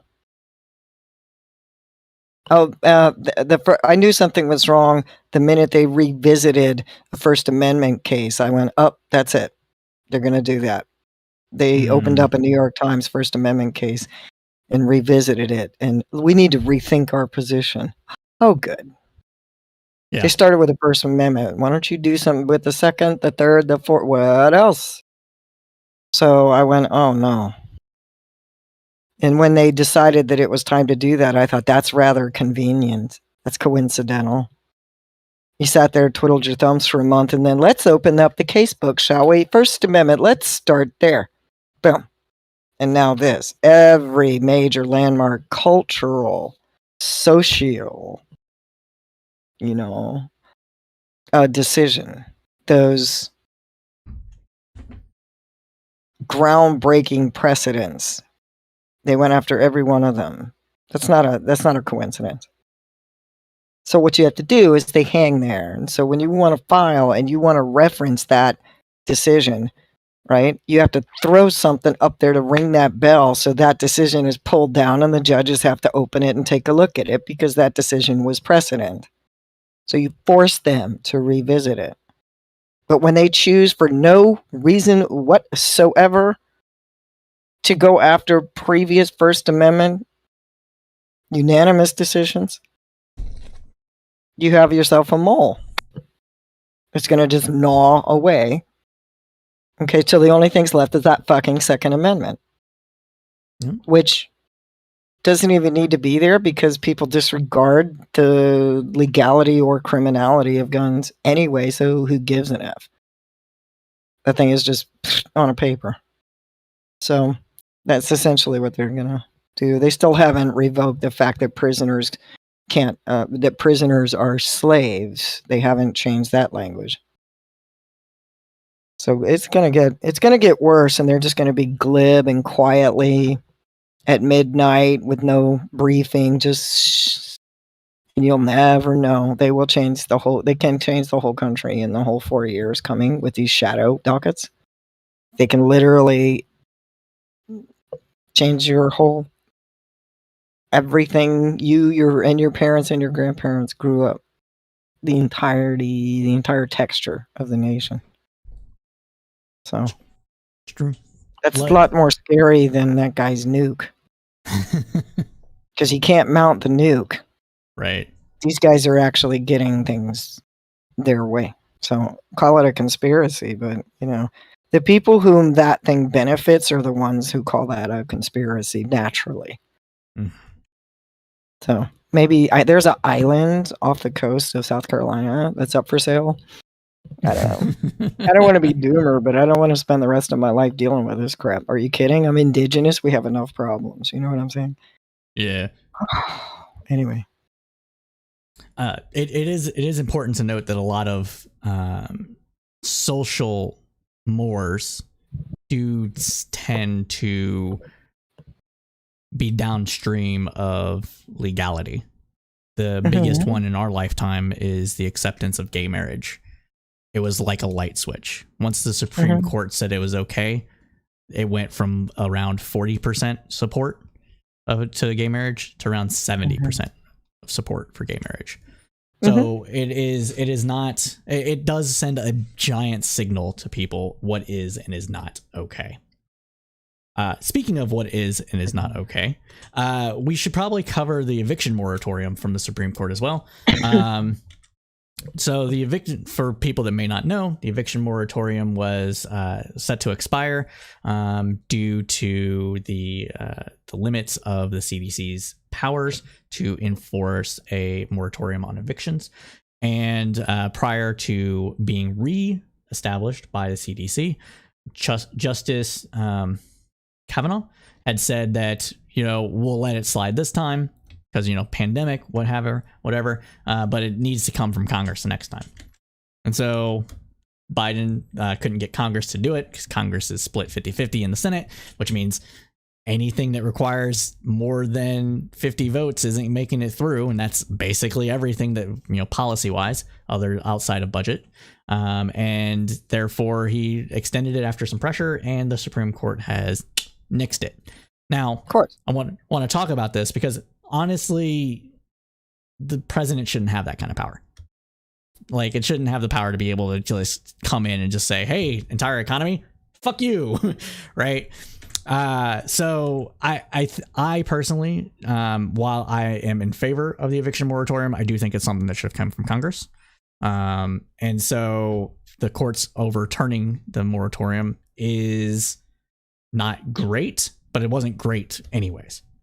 But I want your guys' thoughts and opinions. Desmond, why don't you go first? Yeah, truthfully speaking, this is kind of a failure of Congress. Like, even if a law wasn't going to get passed, you absolutely, I know that it may seem symbolic, but these are the kind of votes you need to have so that everyone can kind of be on the record for how they vote on these things, at the very least. And, there was no legislation more or less drafted in the House, nothing, was brought up in the Senate. And so, the president tried to, ask the CDC to put a new moratorium on, and that one, was what was just struck down after it was, I guess, put into place a few weeks ago. And yeah, I'm not really surprised by this either. I feel like I feel a huge sadness because this is not only going to, throw so many people out onto the street, but as we knew from data from the CDC is that, the uptick in homelessness will also probably bring in more spikes of COVID. And so it's a compounding issue. And so as we are still trying to deal with a pandemic, we're now going to be exacerbating a pandemic. And now we're about to go back into the fall with, I'm sure cases are going to go up. So it's an unfortunate thing, truthfully, there's so much blame to go around. I mean, not only did federal government not act in the form of Congress about getting a new moratorium put into place, but also the state governments all over the country failed to get that rental relief money out.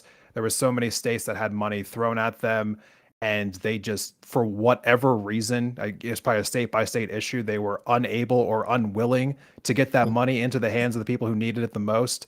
And so we are seeing a complete collapse, in just responsibility and in duty and in execution by both federal and state governments as far as, this has been involved. And honestly, it's disheartening because so many people are going to be affected by this. Millions of people are going to be affected by this.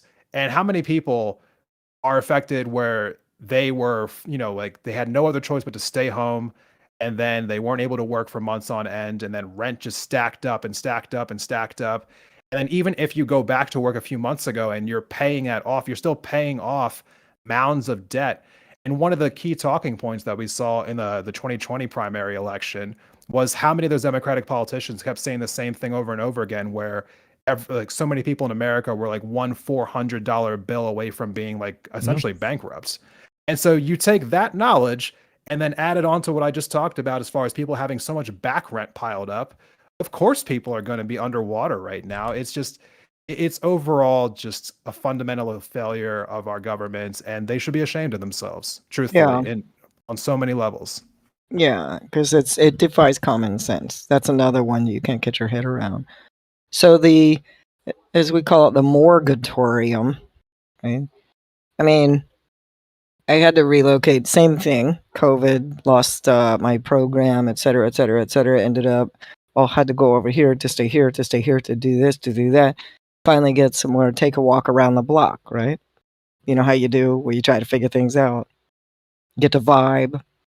Here I am with my little coffee, my little shades, walking around, and I'm stopped 3 times in the last, I don't know, 2.5 weeks to something I thought was what happens in city life. A lot of pissed off people how they get mad?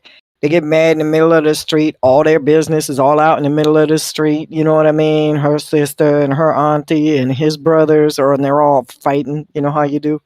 Mm-hmm. So I thought, oh, good, back to the ghetto. Okay, that's fine. Okay, all right. I just sidestepped this and then I stopped because I saw a young couple and an older lady cussing them. And I went, uh-oh. And there was this little girl there. She was about 4 years old, all done with her little hair and her little doll, And they're doing the chucking the bags into the minivan, chuck the bags. And I'm like, she's complaining. And I thought, oh, the young couple asked her for help. I'm thinking normal, right? Typical. And then the father picks up the 4-year-old and puts her in the van and slams the door shut. And they take their backpacks and they just start backing up. And you hear the aunt saying, I don't want her. What are you doing? Nobody wants her. And the mother and father, inconsolable, you can get food stamps for her. You can get assistance. We can't. We have to go. And what had happened was that was the effect of the eviction on them. And that happened 3 times in a block square in the last 2 weeks. So that's the reality. And that's the only thing I'm concerned with. There's not the pretty words and the pretty paper and the pretty policies, but watching this father give away his 4-year-old daughter. Yeah, and there's so many her human mother stories. inconsolable. And they were just a young couple. Right. Yeah, there's so That's many human stories to reality. this. Like how many Well, people's they're not lives are gonna stories, be they're affected? realities. Their story ended when they put that child in that van. That child's world ended. That second. You could see it. She was frozen. I'm sorry. That's what I was trying to say. Do you know what I'm Because that's- saying? that And is like so, that. Yeah. so, The reality is their story. so with all this going on, and you got corruption now in the highest law of the land. All right. It is time for people to take care of each other the way that people decided to open up and accept Afghani refugees. Wow. How about we start some kind of help your neighbor out program? When they get that notice and there's nothing they can do. You had 4 years. It's time now. It may be too late. There's a million. Yeah. It's no community more involvement is definitely an important thing. Yeah, no more time for fundraising and talkie-talkie. That's one human being's life I watched get erased in less than 30 seconds. Right. At least one. And 3 times in 2 weeks. Unbelievable. So I'm always the ground control. That's what I call it. Let me tell you what that looks like in the real world. But from what I understand, Biden had said, what was it? The issue was that the CDC be able to declare it. Mm. I don't know. That kind of makes sense because they would be the first ones to know what the status is. Wouldn't you put it in the first line? Like, I don't understand why that's overstepping his authority at all. He's trying to throw a Hail Mary. But the reality is what I just described. That's the reality. Being homeless, being no place to live, losing your programs. Where are you going to go afterwards? You waive the rent, and then did you save your money up while you were working during this period of time so you could pay your rent? Probably not. So that is a state of emergency. Yeah. So Absolutely. Whatever legislation surrounding that should have been on the shadow docket to say, yeah, we're going to do this right now. Boom. They don't see. The interesting part to me on top of this is that I think going back a month, we saw, Representative Cori Bush putting pressure onto the Biden administration to do something. This was after the eviction moratorium was supposed to end at the end of July, correct? Yeah. And the thing that was happening around that last week or so was, was like Biden was saying, oh, Pelosi needs to do something. Pelosi was like, oh, no, the White House needs to do something. What really has become evident to me, if you're looking at this story, looking at what happened in Afghanistan again, it seems as though, and I probably could draw on a few more comparisons here, the Biden administration in its first like 9 months here has been caught off guard a couple of times now. And it does really beg the question, like, how does that keep happening to you? How do you keep getting caught off guard? I mean, you waited until the last week possible to think to yourself, like, oh yeah, maybe someone should do something about the whole, this eviction moratorium. Maybe someone should do something about that. Why did you wait till the last week? I mean, they knew for months when they first passed the American Rescue Package in March. They knew that the deadline then would be July 31st. So why wait until the last week of July to be like, oh, I guess our hands are tied. I don't know what's going to happen. I think that was partly because they were hoping that the states would get more of the money out. I think that's part of the reason. I think another part of the reason is that they really didn't want to have to use the CDC's power and authority because they didn't believe themselves to have the power and authority to do so. I think that was essentially what it was, because Kavanaugh basically said, you can't do this again. And Biden's a centrist. The court says we can't do this. So if I do this, I'm abusing my authority. So I think that's what it boiled down to. No, and that's a reasonable explanation. But as we all know, like when your first plan doesn't work, you have to have backup plans in place. And so they could have easily have tracked the fact like, hey, these states aren't really getting the money out. Maybe we should step in. And they decided that they weren't going to really say anything until the week of. So, I mean, it kind of tells me there's a little bit of disorganization going on in the White House right now. Yeah, there's probably. Shout out to Bush Craftfire for the follow. Appreciate it.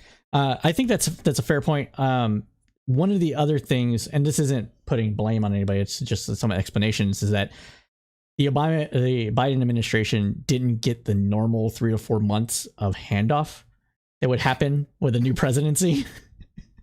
Because Trump stopped it happening for that entire time. So yeah, that's part of it. But you're completely right. You're completely right though. Like there should have been more action being on this front. And this is one of the reasons why I personally don't like the existence of block grants. I think the federal government should have just used the Fed to put money into people's accounts based on need, and though it would have just done it that way, could have done like how the stimulus was done, just directly deposit based on everybody's income. They could have done a calculation like, okay, we know how much income you made last year, we know how much you likely aren't making this year due to the economy. Here's the difference. There you go. Like they could have done something like that. Instead, they went through this normal process, and we're hoping that states would have done the right thing, and they just didn't do it because we're in a different political climate than we were 10, 20 years ago. And what happens to that money now? So all the states still have all that rental relief money, and it never made it out to the people. What happens to that money now? Well, it should be clawed back, but it's not going to be. Exactly. Good luck. It's gonna with Texas. It's gonna be in that slush fund, the rainy day slush fund that Texas has. Texas has a $10 billion rainy day fund. What did they do? What did they do with it during COVID? Nothing. They did jack and shit. It's frustrating. Because, we're all here, sitting here talking about politics, right? Like you have your show, I have my show, like we sit here, we talk about, like optimism, how things should work in the world. And instead of being able to talk about things, I guess in a more natural sense, now we're over here talking about how, well, look at corruption here, look at corruption there. Corruption's literally everywhere. Corruption everywhere. Yeah. Yeah. It's the verdant rot. It is, truthfully. And as we're talking, and as we're in a time now of like epic, politic polarization, it's hard to ignore some of these things that are happening. But anyway, I think we have some other topics we need to get to. So I'm sorry if I derailed it a little bit there. This was a great conversation. This is what I like to do with the News Roundup when it isn't just me. I like to have these very in-depth, engaging conversations. I would like to apologize about my dogs to everybody that's watching and to you all. Normally, I'm not the only person at home right now, but my wife went and is doing some errands while I'm doing this. So I have the dogs by myself, and they're being a little wild right now. We did actually get a reasonable request from Bush Craftfire asking if we could have a moment of silence for 13 Marines who died in Afghanistan. I think that's a reasonable request. if you all would like to join me in a moment of silence, however you may do that.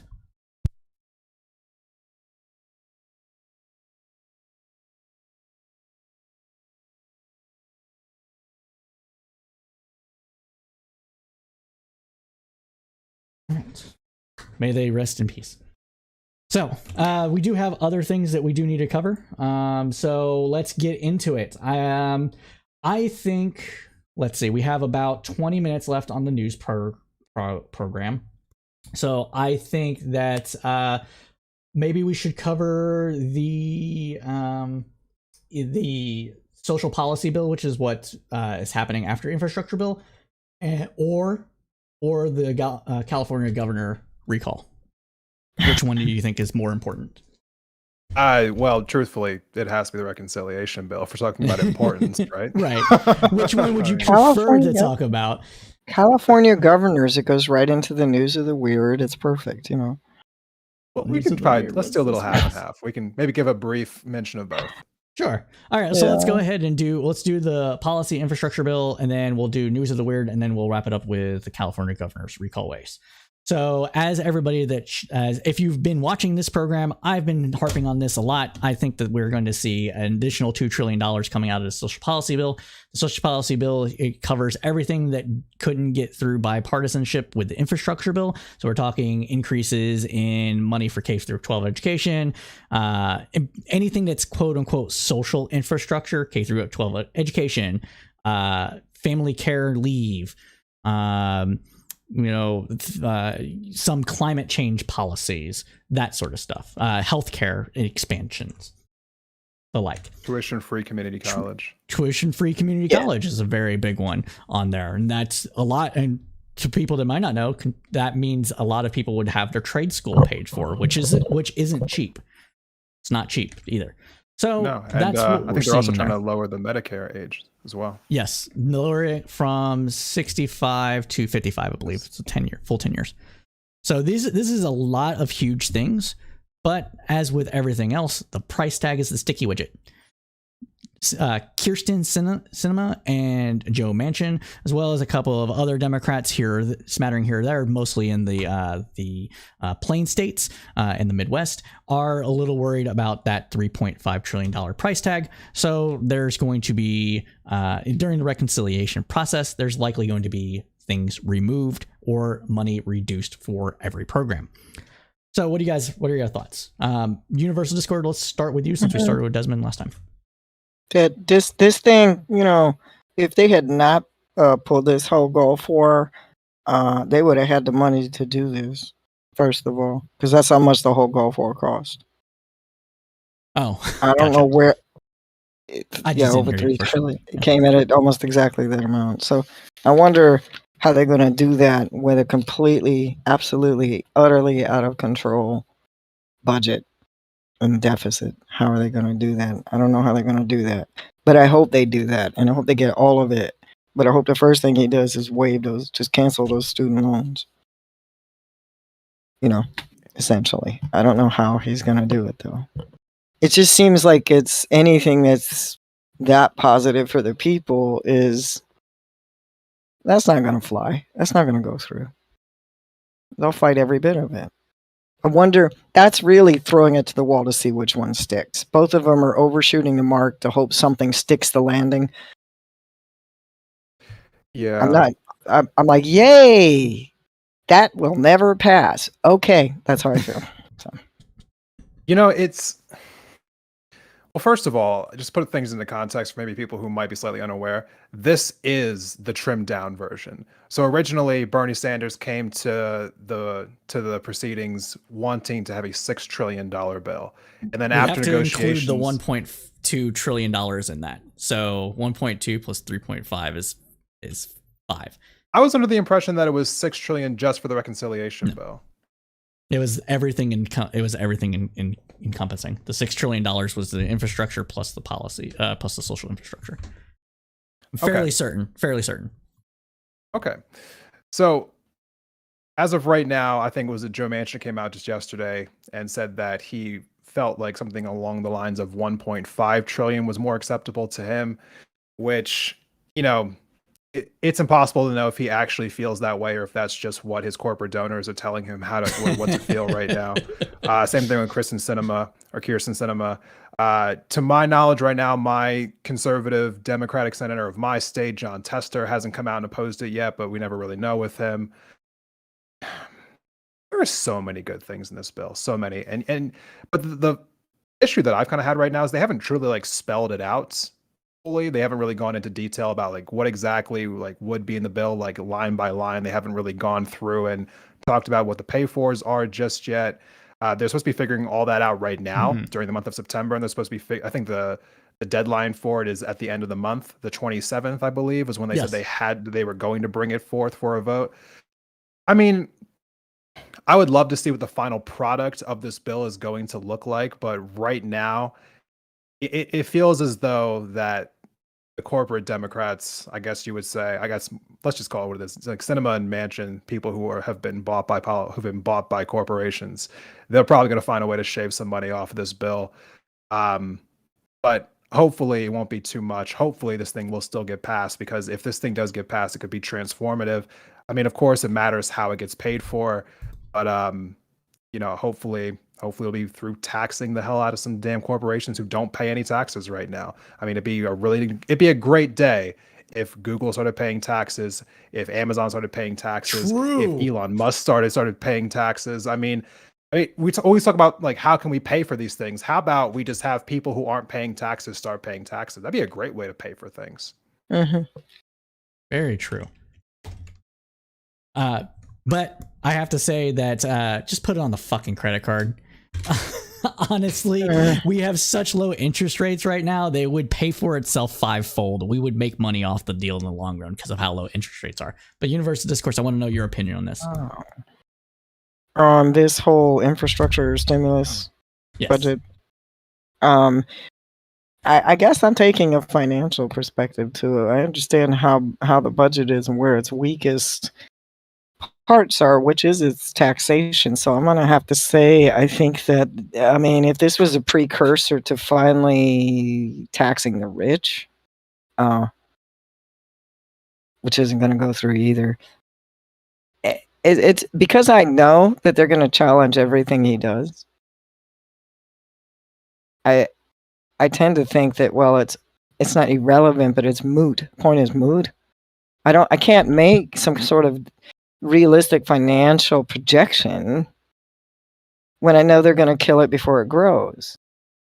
So I keep thinking more strategically. How would you support that package? How do citizens support that? To hope that at least 2 or 3 of those items go through. That everything that's going to, because he can't just write it out and here you go. I still look at it from a budget. I'm trying to go over the numbers in my head, you know what I'm saying? And I'm just like, wait, we already have that much of a deficit. What you going to do, double it? Yeah, go ahead. I think I agree with the taxation is going to be the key, if that's what he's going to do. So.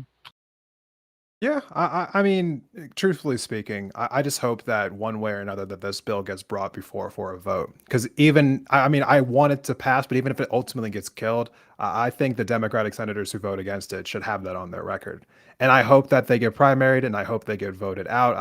I want them to go past saying that they won't support it. I want them to physically not support it so that we can all see it on their records forever. I want Joe Manchin to walk around with that stain on him, or Kyrsten Sinema to walk around with that stain on her.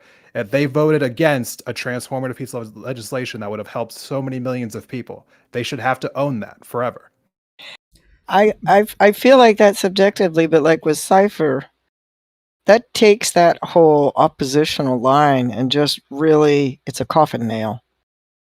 I mean, everything is so dichotomized right now and gamified in terms of conflict, because that's how the West plays ball, okay? I think that pushing it up, and they're playing football with him. Oh, yeah. Already. He's not getting, as you said, caught off guard. The field was set before he got there. He's trying to navigate it to find out how treacherous it is. What kind of bucket did that dude leave him? All right, that's what he's trying to figure out. So he's doing it like he's playing football, and he's trying to tackle and throwing Hail Marys and stuff. And if this goes down, I mean, it's like they, with the way the infiltration of these basically nationalists, okay, conservative nationalists is, I mean, that's what they want, because they sort of want this whole stupid boogaloo thing to go down or go up, the Civil War.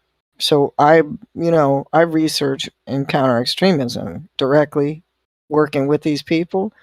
As far as I know, I got a flood of calls in over the last week that said this thing is kicking off, and all over the country.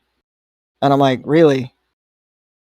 So, and they, the groups that are pushing that got backing from somebody. So I just can't help but think that they're just waiting for Biden to come up so they can go, oh, let that one pass so people don't get suspicious. Dunk, dunk, dunk, dunk. Because I think that they're trying to accelerate it. These agents of so-called conservative whateverness. I think they're trying to use their power and the positions they've gotten when they're clearly incompetent to accelerate this.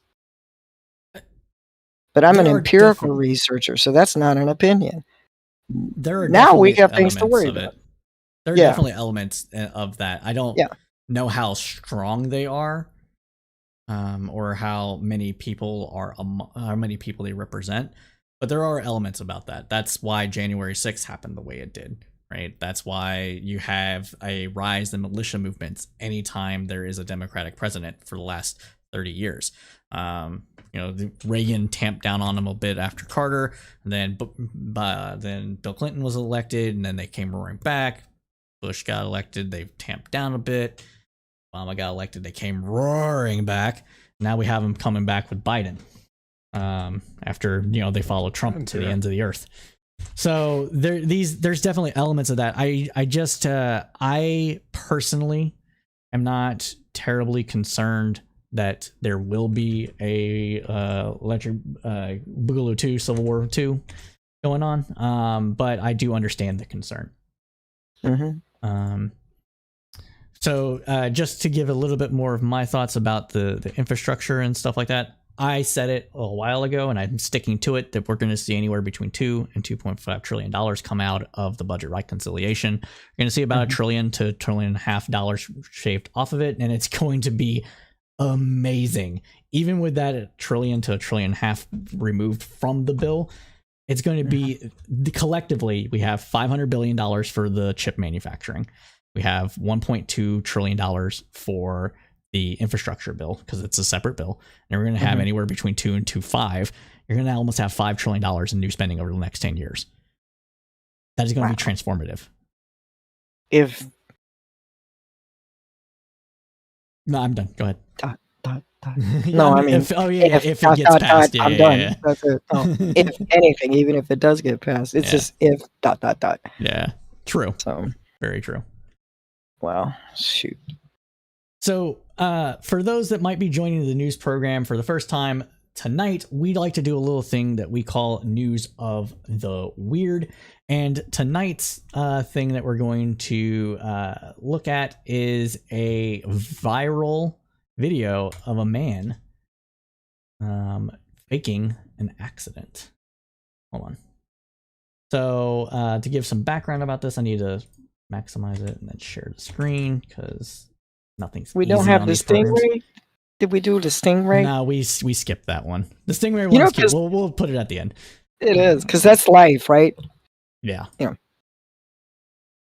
right. So to give a little bit of background about this. Oops. Where is that? Hold on, I'm having trouble here. I'm gonna stop sharing my screen. You're not. The Discord is. Yeah. So. It's blinking like that. Yeah. That's okay. Okay. So I'll share that in a second. So to give a little background about this, 47-year-old Arthur Bates didn't know that Tesla vehicles video their camera. Wait, this is where Tesla vehicles videotape their drivers. Resulting in the filming of a false police report in which he claimed that the car had backed into him, causing him to fall down to the ground and suffer neck and back injuries in Louisiana. Now that we have that out of the way, we're going to watch this little video. Assuming I can get it up this time. Sorry for the technical difficulties. Everything's complicated with this stuff. And Twitch. all right, is it good? Can you guys see? So that's what happened. Yeah. So we like to do these little right, things, so talk about the stuff, in order to like talk about broader societal issues and things of that nature in a little levity, so to speak. For people that might not be aware, this is a thing that's very common in Russia. That's why every single Russian driver has a video camera on their cars in order to prevent insurance fraud of this nature. And so we're seeing some of this happen in the United States, and this is a problem globally, but less in some areas than others. So what are you guys' thoughts? Was that Louisiana you said? That was Louisiana, yes. New Orleans or what city? I don't recall. Anyway, because Yeah. Yeah, I came up in New Orleans, so that just looked like any given Tuesday to me, to be honest. Because they'd be like, "Oh, Uncle Leon, there you go again. There you go again. No, woo, somebody go get him. I'm not lying to you, but I'm sorry. Did that happen after Ida? Because maybe the poor old man... Actually, and though it did look like he was inebriated and came to stand on the hood, but he's flipping him off. And so the car starts backing and he's looking at the driver like, "What are you doing? I'm still on your hood." What? And he goes down. I was like, epic, Uncle Leon. Epic. Girl. But I hope the old man didn't get hurt. That's all I can say. Oh my gosh. It's always a little sad to see stuff like that. I mean, It's people not. are, It's too funny. I mean, people are out there struggling, and Yeah. you go ahead and you do something like that, you're having some tough times. I mean, whether he was just drunk or just has some other issues going on. If you're a kind of person who's gonna walk in front of a car and then pretend to get hit by it, lay down the street, I mean, 9 times out of 10, you probably got some issues going on right now, and it's a shame to see stuff like that. Did he call and say, "I was hit by a car"? I mean, that's what I want to know. Or was that just Uncle Leon being Uncle Leon? Hard to know from that video. I mean, it's hard to figure out. That actually isn't the right video. So we have 2 videos. That was another video that must have autoplayed or something from that. I don't know, there's another one from actual Louisiana. I think I have it up here. Oh, from actual Louisiana? Yeah, I don't know if that one's from Louisiana. That's a bad on my part. So that probably was. I'm just saying, he looked awfully familiar. I'm just saying. All right. So we have this other gentleman trying to do something similar. And I'll go ahead and share that as well. This one might be a little better.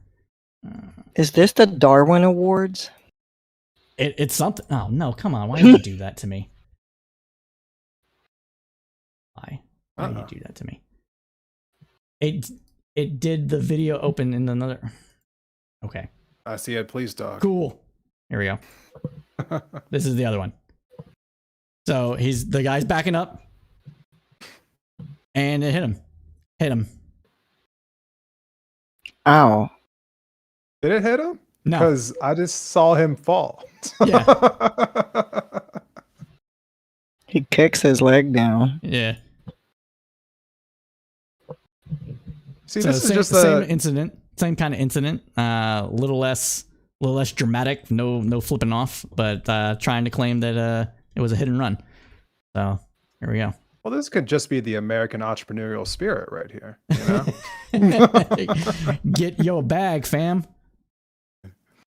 I mean, I feel like, just the guy's trying to get paid. Nothing wrong with that. Oh, just trying to get paid. I think that's a great segue to talk about our final topic, actually, which is the governor recall race in California, because we have the one, the only Larry Elder trying to come in for the 1-2 count punch knockout of Gavin Newsom. And with all the shit that he has always been, because he is kind of a crappy person, we're seeing we're seeing what's going on there. For people that might not know, Newsom has been a successful petition to recall Gavin Newsom was on the ballot a few months ago. They got enough petitions in order to go through with it. Gavin Newsom and Democrats are asking that Democrats and Gavin Newsom supporters vote no on recall and leave the recall blank in order to send the message that they want to send, which it's probably one of those situations where we're trying to like not have like another recall by like saying, hey, we voted no and we left everything blank, so we want Newsom. It's like one of those kind of deals. But what about it? What about Larry Elder? Why is he making a meteoric rise in the governor race in California? What does that say about the state of the Republican Party, especially when looking at California? Man, what a question. Yeah, I mean, truthfully, Larry Elder just feels like, I mean, it's an opportunist more or less of a really just. I don't even understand how you create such a system that is the recall system in California. I mean, you have a state that has a population of like close to 40 million people, and I think you only needed what, like 1.5 million signatures in order to do a recall. I think it was even less than that. Yeah, the threshold. I mean, that's intense. That's intense that you only would need that many signatures in that state in order to do a recall. I mean, truthfully, I think you need a higher percentage of votes in my state just to get like an initiative on a ballot. So, I mean, it's insane that they're even in this position in the first place. But now that you're in this position and anyone can be on the recall ballot, I mean, yeah, anyone essentially can win. And so in a state like California, where they still have like a 30% conservative population, maybe 35%, something like that. Yeah, 35%. Yeah, so it makes sense that they would find someone fringe like Larry Elder, someone who doesn't believe in the minimum wage existing at all, or is against critical race theory as a black man, normal stuff. So I think that it's almost comical that they're in this position.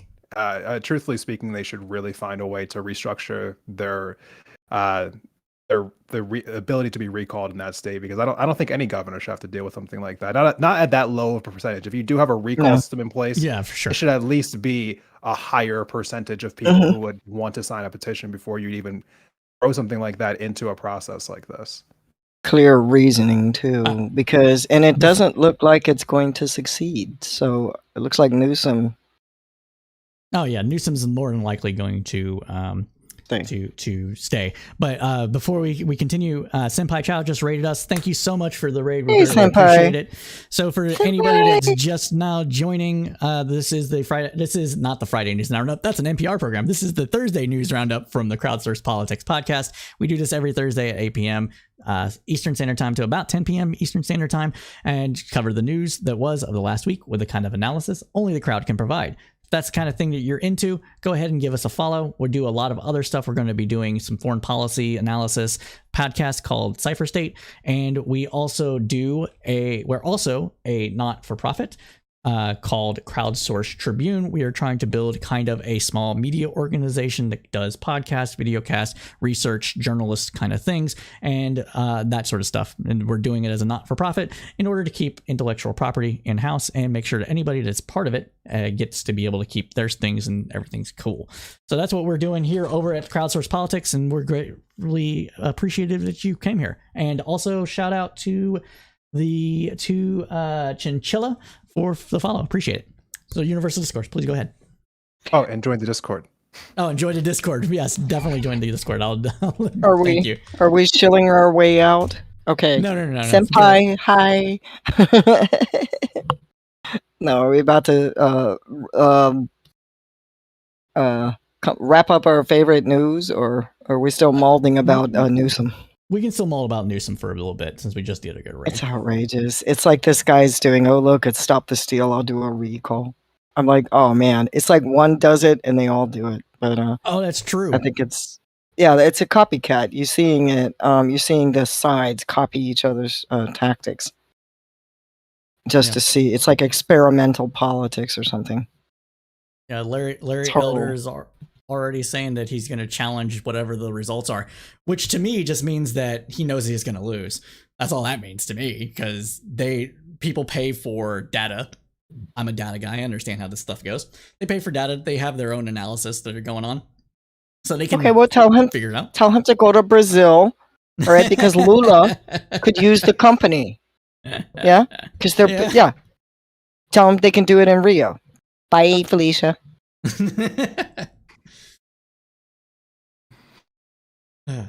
So, for people that might not know also about Larry Elder, and the reason why I'm giving him so much shit is because he's a sexist piece of garbage. Full stop. Has said negative things about women, like being in leadership positions, what they should be doing with their bodies, what they should be doing for their man, the typical kind of ultra conservative misogynist when it comes to what women should and shouldn't be doing. He was also kind of a radio personality for a little bit, so there's some of that shock jock going on there too, but that's why I'm giving him so much crap. This was earlier in his career. I mean, he's old, right? So what's earlier? This was around 2006 or so, where a lot of these statements had come out, and he hasn't ran away from them. Even other Republicans have pointed this out, and he's just like, whatever. You're going to talk about this? So. It's a true shame. I mean, but honestly, I think that the story that's not being told enough is that, while it was a really small number of people who, had to sign up this petition for this to actually go into effect, I mean, one of the reasons why they've been kind of worried about it is because Gavin Newsom hasn't been polling as high as they thought he should be.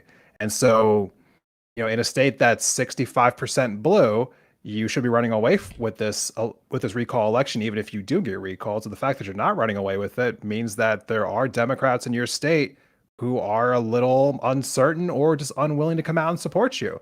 And so you got to ask yourself why that is. And I wonder what exactly is going on in California right now that has Newsom essentially not as popular as he would like to be around this time. I mean, he did just, and maybe experiencing some of that is why they're sending out an additional, like a round of stimulus checks to people right now. That might call that a little bit of an incentive. No, that's true. I think it's a lot to do with the measures that California took with COVID, to be honest. Even the most liberal of people in California, well, liberal being loosely defined here, Californian liberal, we'll say, were very much against being told that they couldn't eat at restaurants or go to their favorite vineyard. So that's a big part of it, I would say. Probably also the vaccine mandates, the worry about vaccine mandates. A lot of crunchy people, crunchy being hippie, dippy kind of liberal folk, being against mandatory vaccines. Yeah, so Newsom has some issues there. I mean, it seems like from all the reporting that we're seeing that he's going to find a way to narrowly pull this out, but it's probably a little concerning for him that it's a narrow win. For sure. Final thoughts? Yeah, I just know how California politics are. I was like, I don't know. Expect to see more weird and wonderful things from that whole entire state from top to bottom all the way down, because it shows its true colors when it gets challenged. It kind of does this chameleon thing, and it'll surprise you. Land of the NIMBYs. The election's ending next week, correct? Next Tuesday. The election ends next Tuesday? Yes, I believe so. Yep. Okay. So if he's troubled, we'll see you next Tuesday. We'll find out. We'll find out. We'll see. Well, everybody, with that, I am sad to say that we are out of time. We know you liked what you heard because you stayed at us with the end, so go ahead and smash that like button for the algos. It really does help us out. Share us with your friends and all that jazz. We'll go Desmond and then Universal Discourse. Go ahead and shout yourselves out. Give the people a little bit about yourself again, and we'll call it a day. Yeah, so Desmond Price, once again, host of the Independent Thought Podcast. You can find my podcast on Apple Podcasts, Spotify, Google Podcasts. Best place to keep up with me is going to be on Instagram or Twitter at Independent Thought. I also have a Discord that you can join, which I just started this week. Thanks to those people who joined it, by the way. And yeah, please check us out. Our podcast comes out every single Monday, and we do have some stuff on YouTube as well. Just search for Independent Thought. Greatly appreciate you having you on the program, Desmond. You're always welcome to come back anytime you desire. Keep you in mind. Universal Discourse, please go ahead. Yeah, it was nice to meet Desmond. I don't know you, so it's great to meet you. I'll probably follow you on Twitter. I have a CSO feed, not a personal one. Universal Discourse, I'm on Twitch. I have my Discord. I think people know me kind of well as actually an apolitical streamer, believe it or not. Focused on all kinds of different things: human rights, indigenous issues, quantum theory, singing karaoke on open mic, D&D, anything. You can find me on Twitch at Universal Discourse is the best way. Go to the channel, pull up Discord and chat, and if you have good faith, then you can join in. But I'd like to let you know I brought my shill. My Guild of Unified Streamers has constructed up a mutual aid campaign called Patchworks, and we've begun to launch it on TikTok, and we are looking for people, other streamers especially, who want to involve themselves. We have several charity and fundraising things that we're going to be doing, and I'm going to be doing these every Friday, every week, instead of trying to do a one big marathon. So and it's designed for all other streamers to co-opt that, to franchise that, so we can just keep it going and everybody can be involved. So I'm asking people to powwow up with me now that I'm back. Anyway, that was a long talk. Anyway, also Cypher Nation. I can't wait for that. Holy crap. Oh, thank you for following. Yeah, that one I want to. I'm not following you, so I'll just fix that right now. Well, thank you. We'll go to Twitter right now. Kaboom. Yeah, all right. So Cypher Nation. That's what I am personally excited about, other than being back. Yep. Cypher State, our second live episode, since the first one was part of our 24-hour charity stream over here, will be on the 19th. That is Sunday, September 19th at 3 p.m. Eastern Standard Time. We will be having some very knowledgeable people in the foreign policy discourse community on Twitch joining me to talk about Tigray. So go ahead and check us out there. But again, everybody, thank you so much for joining us. We are glad that you were able to watch our program, because without you, we would just be another group of people shouting into the void that is the internet. So again, thank you. And as always, keep your head up through the political storm.